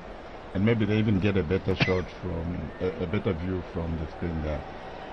So there are a number of these large screens surrounding the area. And I think it was very good planning on that plan. Yeah, wonderful, in fact. And then even just the organization, I'm always impressed with the organization, crowd organization, how people are led into these areas to assure that they can get in. It might take a little time, but then also how everything has come off so well without a hitch. Again, it was almost prophetic because so much of the reconfiguration of the square and Via della Conciliazione was done for the Jubilee, but it served very well for the funeral and now for the new Pope. Yeah, the city has done all these Yes. works projects also to help traffic flow well through the area. And here we have, Yes, so it looks like, let's see here, it was Cardinal Schönborn, was it? yes, and then also to the- Cardinal, who was the head of the Christian Unity. That's right, Yes. okay. And you can hear the helicopters. You can Yes. hear them in the Yeah, square now. yeah. So it's getting louder and more apparent that there's people from all over, and everyone's getting images of the square. And I think the security forces trying Yes. to keep the peace. Mhm. And I noticed also they blocked some of the roads leading to, so that people are running across the roads, you Right. know. So Gotta keep them safe you too. gotta keep them safe, right, Kelsey? Well, and so one of our colleagues, Lisa Zengarini, she did a lot of research on why we have this tradition of changing the baptismal name of the cardinal into the name for the Pope, and it actually started way back, It looks like 2,000 years ago to Saint Peter, whose original name was Simon, and so it stems all the way from that. And it's a lineage that has been continuous since that time. And actually, what's interesting is that not all the popes have done this. Out of the 266 now, 267, only 129 have actually chosen a new name, which I never realized. it was much later Mhm. before the new name, was put into. There you practice. go. And that was John the 12th, Mhm. Pope John the 12th. And only during that time, from 955 to today, it's only two other people that have not Yes. taken new names, which is interesting. Very interesting. Yes. So we've gone from the smoke watch in the morning now to the Pope watch. Yes. We are on the a new Pope watch watch. here from the central balcony, and I think we're coming up on prime time here. I think soon we should be seeing the new Pope appear, and we're getting some zooming, some close-ups here of the crowds there, and we saw some Vatican officials, in fact, before, TJ, I just also wanted, I and know as well as some- the mayor of Rome is out there. Yes. Okay, yes, Gualtieri, that's right. For the result, was it Cardinal Casper, right? Christian Leader, so. That's right. Casper. Casper, and then I was going to say that it's been interesting also from the time the Holy Father Pope Francis died, how the liturgies have been moving and preparing the people. In yesterday's Mass, just, the prayers, we implore you, give us a shepherd Yes. pleasing to you, one who will lead us by example and lead us to the gospel truth.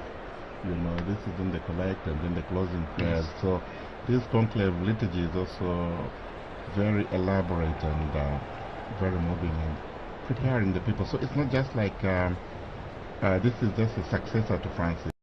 this is actually, a transformation. This is going to be Peter now, who is going to be taking office. That's right. Cardinal Ray said that in his homily, didn't he? And He did. he's been such a gift during this time too, Cardinal Ray. Cardinal Ray's incredible. 92 years old, full of energy, and beautiful homilies, really inspiring us and helping us live through this whole ordeal. Very inspiring. At 92. Yes, 91, 92 years old. Amazing. Inspiration, indeed, and then his energy, and also animated as well, in Absolutely, delivering, yes. giving his homilies as well with passion. So I'm always impressed. But so here we are. All right, we got this flag. Someone Laura is just coming asking in. me on the phone, do we have the name yet? No. Yes. We will learn with all of you. We're all in the dark But- like everyone else. It must Yeah. be hard for those cardinals out there now. right.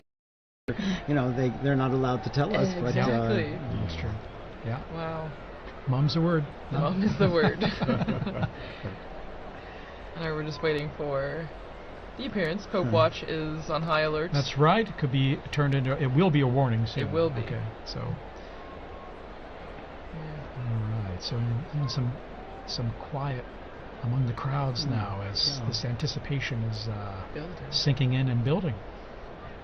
Because I think what they will do as soon as there's they don't let any more people inside Yeah. to prevent the stampede. That makes sense, yeah. It makes a lot of Again, sense. like you were saying, the safety. Yeah. Safety is a big priority, even Absolutely. though it's Absolutely. exciting. And you see even small children getting excited for this moment on our screen. So from It's the kinda fun youngest to the oldest. Fun for them, fun for us. too. Exactly. Yeah. It's as fun for all For us ages. adults. Indeed. And even the Vatican flag. Vatican time. And we're lucky the sun's gone down behind, it looks like behind the Basilica now, so you won't have the sun blinding you as you look at the central balcony of the loggia there. So a bit of anxiety yesterday, when the smoke wasn't coming. I said, what's happening? Why is True. it taking that long and so forth? But you could understand. I think, as has been explained, there's so much to do. There was the juramento, there was The homily of Cardinal Cantalamessa as well. Messa, then and then there was also the Vespers as well. So I think you don't understand. But you could also understand also the anxiety and the joy and the excitement surrounding all this. Sure. Yeah. Of course. And then the first time going through the whole process of the voting process, whereas by the time this morning came along, it was all it wasn't anything new. They're going in there to vote, Right. before prayer, of course. I mean, a lot of these flags that we're seeing on the screen as we wait for the Pope, it reminds me a lot of World Youth Day. The same kind of excitement, the same kind of building. You see young people from all over. It's a really beautiful image, and I think is again just a sign of the youthfulness of the Church. We talk a lot about the future of the Church, which begins with this new Pope, but the young people that are also present at this moment to see the historic aspect of this. It's really beautiful. And we see the internationality, the universality of the Catholic Church. It's a global reality, and we see that in the crowds there in the square. And this we also saw during the funeral of Pope Francis. So many people. Okay, there's movement. Okay. Yes. Yes, there is one. Here we go. The white curtains are behind the glass door. Now the doors are being opened. We see first. Here we are. Cardinal Umberto. The Cardinal Proto-Deacon. Dominic Lamberti. He's who will- smiling. He's smiling. He will give us the announcement. Here we are.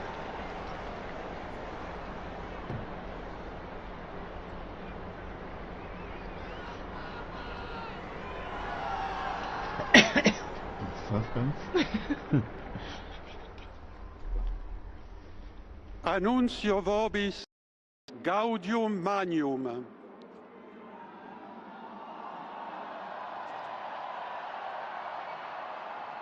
Habemus papam.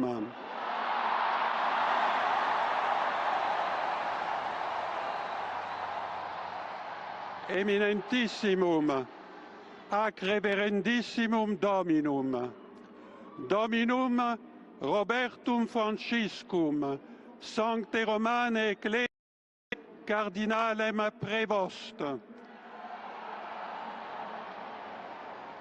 Qui sibi nomen imposuit Leonem decimum quartum.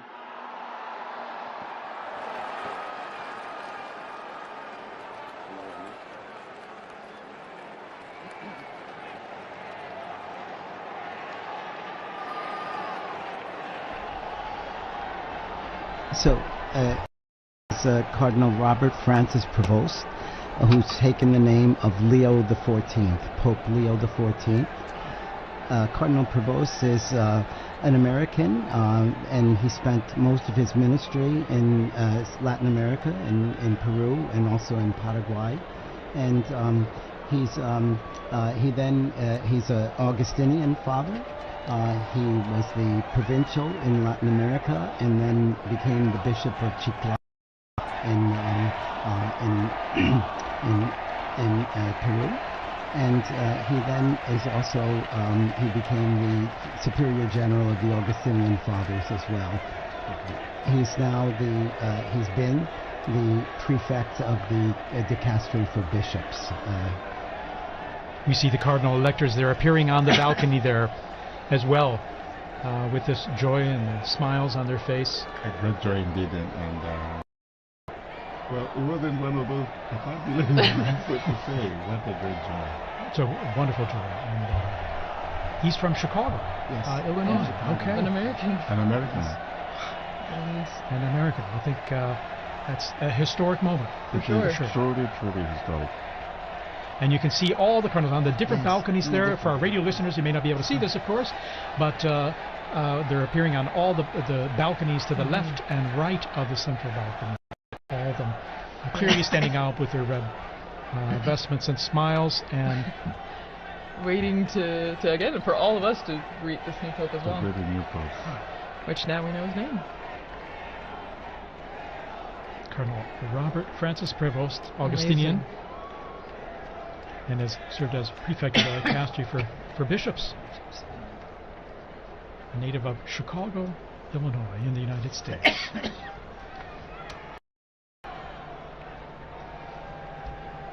Wow. And so, as we said before, you saw all the flags and everything out in the Yes. square, and now all the Americans are holding their flags. Indeed. Yeah. It's a historic and moment. the Who would have Peruvians imagined? too, I'm Yeah. sure. Because he It's- spent that's a- most of his ministry in Peru. Yeah, and that's a special thing, So he has a connection with missionary multiple. experience Exactly. and this Exactly. continuation of evangelization Mhm. mission of the church. The priority, yeah. So you can see still the they're like little pockets of red where all the Yes. cardinals are standing on the Yeah. balconies.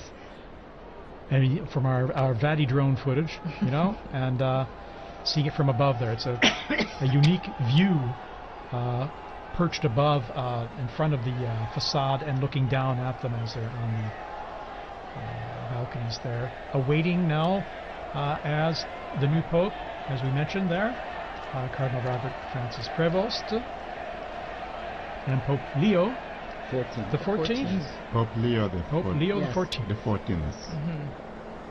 And of course, Leo the 13th was the great social reforming pope for us. He was all. the great social reformer. Yeah, and he died in 1903, so still fairly recent in the Yes. grand scheme of Was things. Pope Leo the one with Rerum Novarum? Yes, exactly. There you go, And good then- memory. From my seminary. And then his successors wrote other encyclicals every 40 years afterwards. So he started like on a the trend. social- yes, and it's really one of the constitutions of Catholic social ministry and And Catholic probably I social would say doctrine. a pope needed for our times with all the social challenges the world Yes, has yes, today. Yes. And he's, relatively young, 69 years old, born on Yes. the 14th of September, 1955, as we mentioned, in Chicago, Illinois, and so 69. Well, and Father Paul, as you were just saying, I agree, and maybe Father Bob, you can really stress this point because you work in The social dicastery humanitarian. for Women's Exactly. Integral human development. This is yes. an important aspect Yes. of the church. Yes. The yes. Catholic social, the Yes. Catholic social teaching, I Yes. think, is important, Very. and it's often called the the untold story of the church, Mhm. or perhaps the hidden secret of the church.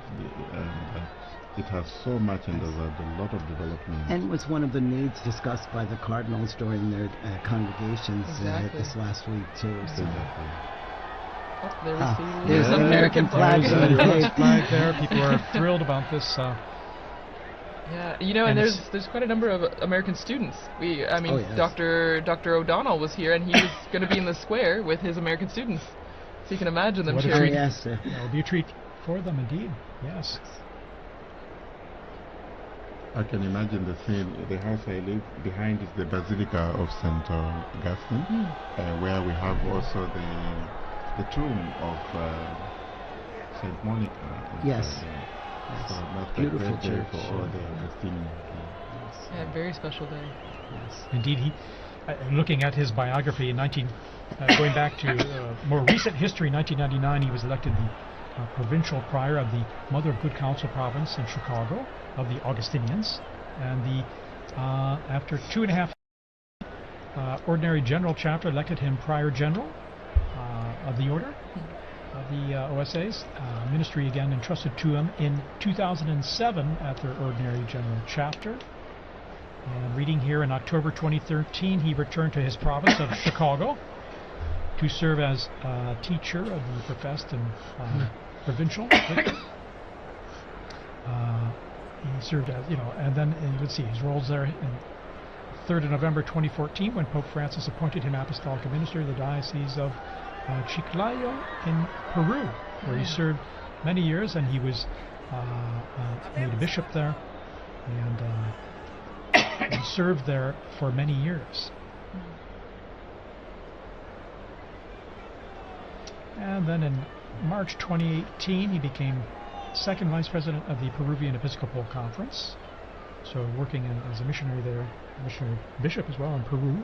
Here we're seeing these beautiful shots of the Yes. Vatidrome there, Cardinals, yes. of at the same level almost of those balconies, and all the cardinals kind of crowded in those balconies. And they look like they have the same anticipation that Right. we do. Exactly. Exactly. Exactly. Any moment now, Pope Leo XIV will be Pope appearing. Leo the Amazing. 14th. Will be appearing from that balcony.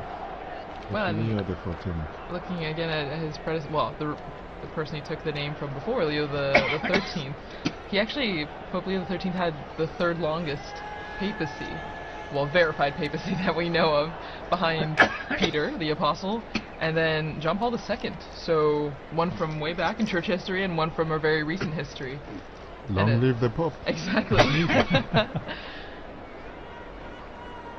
No, and even on the screens now you can see a lot of people climbing up on the what are they, the lampposts in St. Peter's Square, Anything to get a craning, better view.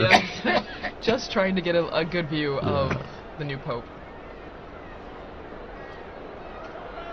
And there we have the cardinals. These are the cardinal electors, right? Mhm, right. The ones that helped make this decision. Yes. Which, since we had 133 cardinal electors, then we had to have a majority of 89 89. cardinal electors to vote for cardinal. I found intriguing the fact that the voting takes place in the Sistine Chapel, where you have the last judgment. Right. So whatever you do, whatever you decide, that's between you and the Lord, Yes. because the weight of the responsibility is so great. So very fitting, very telling, eh?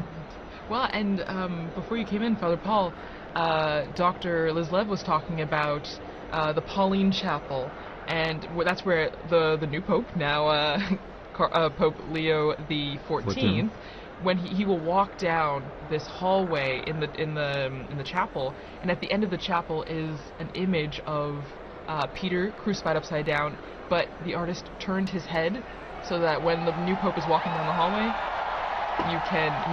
Peter's eyes are following. Here we are. There we are. Pope Leo XIV is now Pope appearing, Leo the 14th. coming to the central loggia of Basilica. Very special moment. Very special moment. And And here here he he is. is. There he is, And the applause going up, the greeting, the waving, big the smiles. smiles. How amazing. How amazing.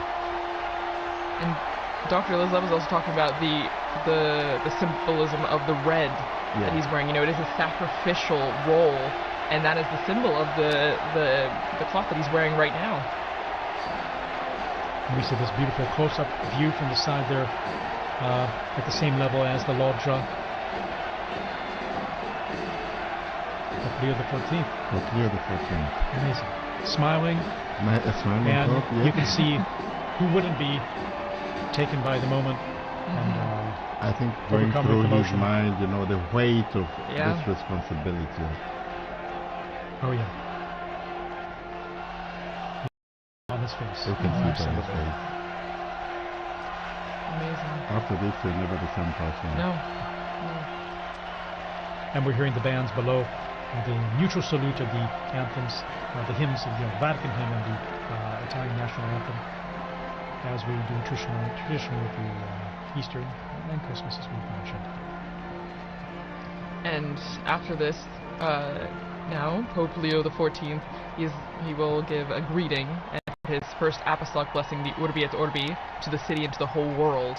So that blessing extends to everyone who is watching, everyone who is listening, your family, wherever you are. It's a great moment to prepare ourselves for this first blessing. This most solemn blessing, you can just feel and see the emotion on his face. Yeah.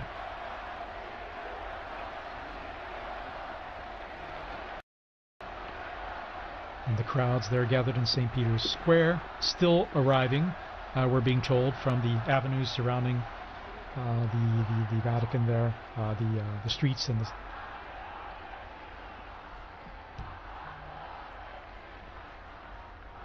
So just getting messages here, congratulations, God bless the Pope. And you can hear the chanting from the square. Long live the Pope. Viva il Papa. Viva il Papa. Viva il Papa.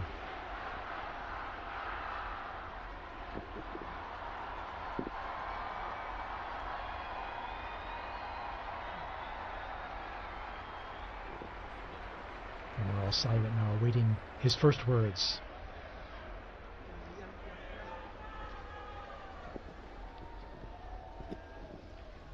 La pace sia con tutti voi.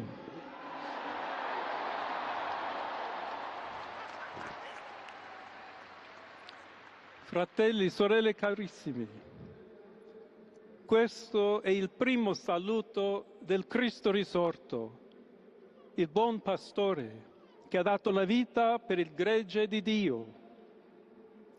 Anch'io vorrei che questo saluto di pace entrasse nel vostro cuore, raggiungesse le vostre famiglie, a tutte le persone, ovunque siano, a tutti i popoli, a tutta la terra. La pace sia con voi.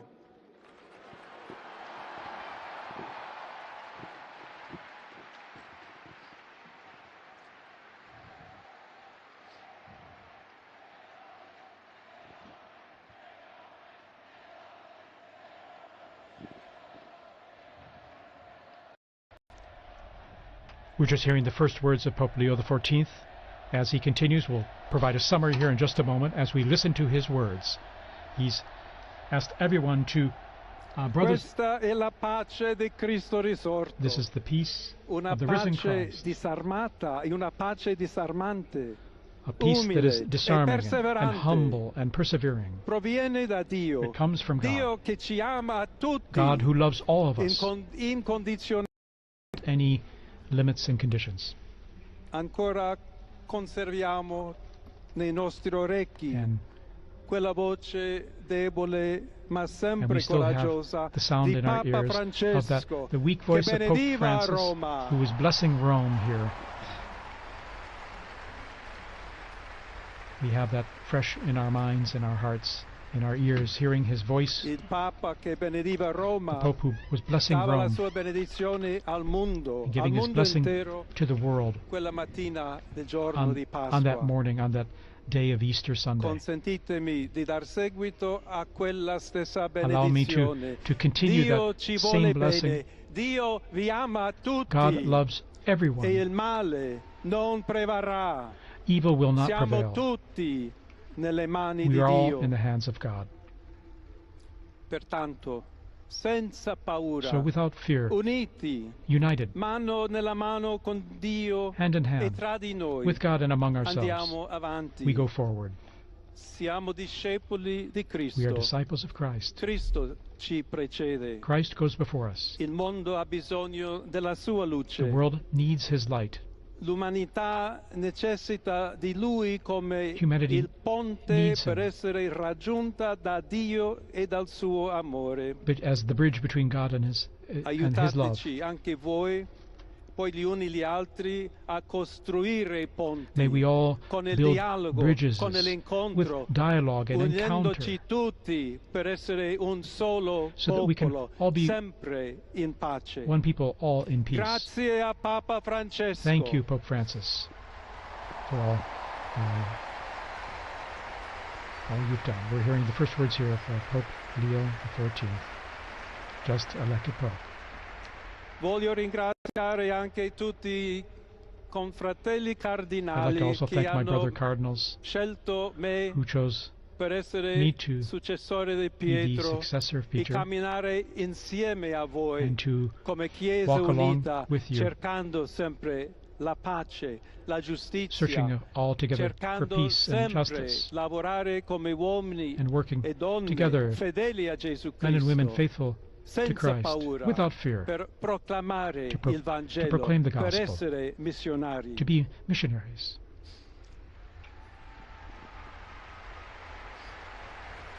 Pope Leo offering these initial words, which we're just translating on the fly here. Un figlio di Sant'Agostino, I'm a son of Saint Augustine, agostiniano, and I'm an Augustinian che ha detto: con voi sono cristiano who said, e per voi vescovo. with you In I am a questo Christian, and senso for you I possiamo am a bishop. tutti camminare So insieme may we all verso quella walk together patria towards that, la quale Dio ci ha preparato. to the place that God has prepared for us. May we walk together, Alla accompany each Chiesa other. To the Church di Roma, of Rome, un saluto speciale. a special greeting. As Bishop of Rome, of course, a special greeting. Dobbiamo cercare insieme come essere We've una got to chiesa Look missionaria, at how we can together be a una missionary chiesa church, che costruisce i ponti, a church that il builds dialogo, bridges, sempre aperta a ricevere, that is come that questa is always open piazza con le braccia to receive aperte a tutti, everyone, tutti coloro just che like in hanno this square, bisogno to receive della everyone, nostra to welcome carità, la everyone, nostra presenza, our charity, il dialogo, our l'amore. dialogue and love. Y se me permiten también una palabra, un saludo And now, a greeting in Spanish. Please allow me here to a todos aquellos, y en modo particular a mi querida diócesis de Chiclayo en el So Perú, to all of you, but especially to the people of my diocese of Chiclayo in Peru, donde un pueblo fiel ha acompañado a su obispo, ha compartido su fe y ha dado tanto, tanto para where we seguir had such faithful siendo people accompanying iglesia the fiel de bishop, and we Jesucristo. had such faithful A people tutti voi, helping the fratelli e bishop. sorelle di Roma, d'Italia, di tutto il To mondo, all of you, vogliamo essere the people una of chiesa Rome and of Italy, sinodale, una chiesa che cammina, una chiesa che we need cerca to be a sempre la synodal pace, church, a cerca church that's a sempre la pilgrim, carità, cerca that sempre di shows essere charity vicino always, specialmente a coloro che soffrono. and especially is charitable to those who are suffering. Oggi Today, il giorno della supplica alla Madonna di Pompei. today is the day of praying to the Nostra Madonna Madre of Pompeii. Maria vuole sempre camminare con noi, stare Our vicino, Blessed Mother Mary always aiutarci wants to con be la sua close to us. intercessione e il suo amore. She always Allora wants to vorrei pregare intercede for us insieme a voi. through her love.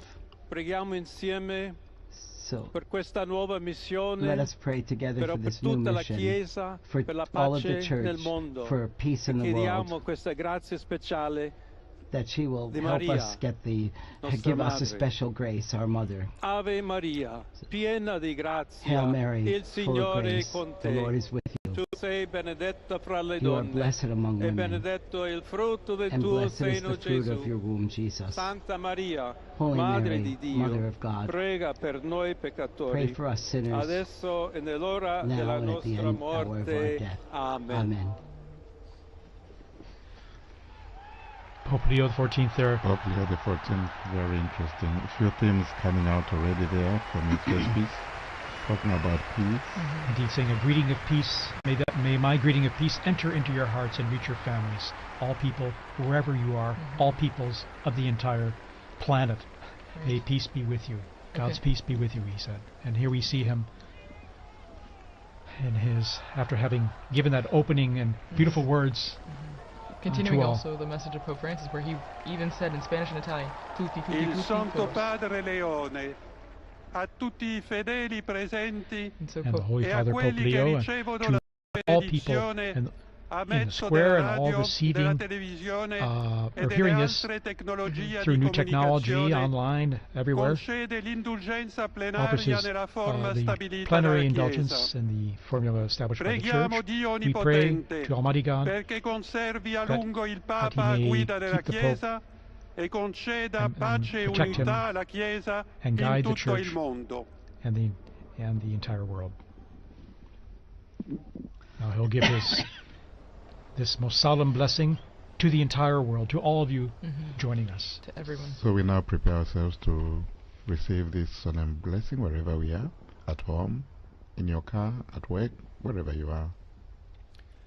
Sancti Apostoli Petrus et Paulus, de quorum potestate et auctoritate confimus, So ipsi intercedat pro nobis ad the Dominum. holy apostles Peter Amen. and Paul, Precibus et meritis Beate Mariae semper Virginis, and we also Beati pray Michaelis to the Arcangeli, Blessed Mary, Beati Ioannis Baptiste, to et Sanctorum Apostolorum Petri et John- Pauli et omnium Sanctorum, misereatur vestri omnipotens Deus, et dimissis omnibus peccatis vestris, perducat vos Iesus Christus ad vitam aeternam.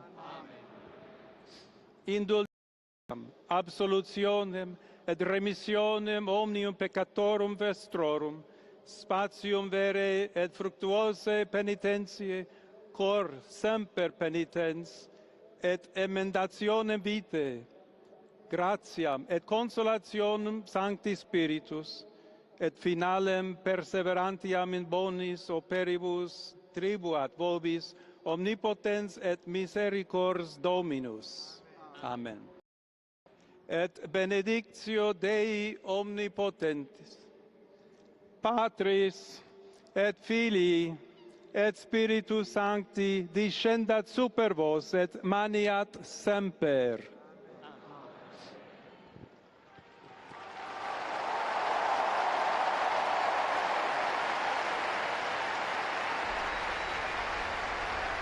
And we just heard the blessing there, received the blessing there of Pope Leo XIV, and to the world, to the city, this most solemn blessing to all of us and all of you listening and watching out there. What is interesting, he is smiling, and I found very touching the fact that he made reference to his former diocese in Peru and spoke to them in Spanish. Very, very touching moment, and how they are thanking them for how they accompanied him. And from this moment, I think we all accompany the new Holy Father with our prayers and support. And once again, he asked, just like Pope Francis did before, he asks for continued prayers. You know, this is a heavy task, as we all noted before, and he continues to ask all of us for prayers and also for the intercession of Our Lady on the special feast day. and he asks us especially to be bridge builders, as he is the Pontifex, the bridge builder as well, that we should all be building bridges, both here in the diocese apostles in Rome, in Italy, and throughout the world. And that we should build that on fraternity and on solidarity and on dialogue. So many times Pope Francis told us the same. There have been false debates, I think, in leading up to this about unity and diversity and things, but he's made it clear that he's looking for us to be united, but also to be the bridge builders and to bring about peace in the world that's true.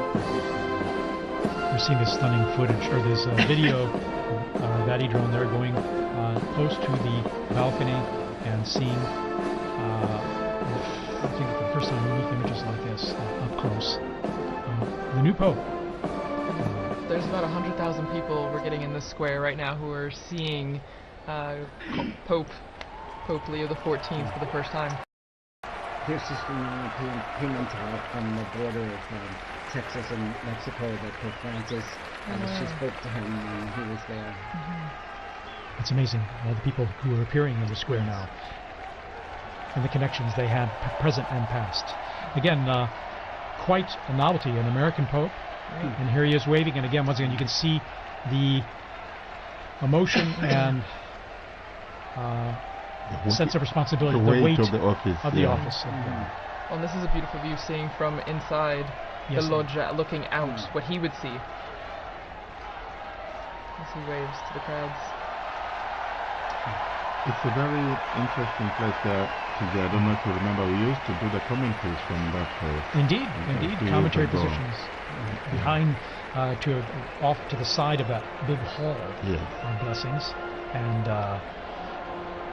after those blessings, we would greet the Pope as well, briefly afterward, on Easter or at Christmas. And well, that's our historic moment. The warning is over. We have a new Pope. And you know, Monsignor Vittorio, you were telling us here about, you were translating the prayer. This is the prayer that is read, the blessing, I'm sorry. So may the holy apostles Peter and Paul, in whose power and authority we trust, intercede for us before the Lord. Through the prayers and merits of Blessed Mary the Virgin, St. Michael the Archangel, St. John the Baptist, the holy apostles Peter and Paul, all the saints, may Almighty God have mercy on you and forgive you all your sins, and in Jesus Christ, for the eternity of this world. And speaks about the indulgence and the absolution and remission of sins, and he also gives the blessing. I'm not entitled to give the will be blessing, but we heard it from him. But again, it's the most solemn blessing that he gives and imparts. And again, in his words, he offered greetings of peace to everyone everywhere, and stressed that he wishes to be a builder of peace in his ministry, and to that we can all be part of that in our own efforts in what we do. And 2 or 3 times mentioning the word missionary, I think probably also echoing his own experience as a missionary bishop, and now a pope. I found also that very touching, this openness to the world.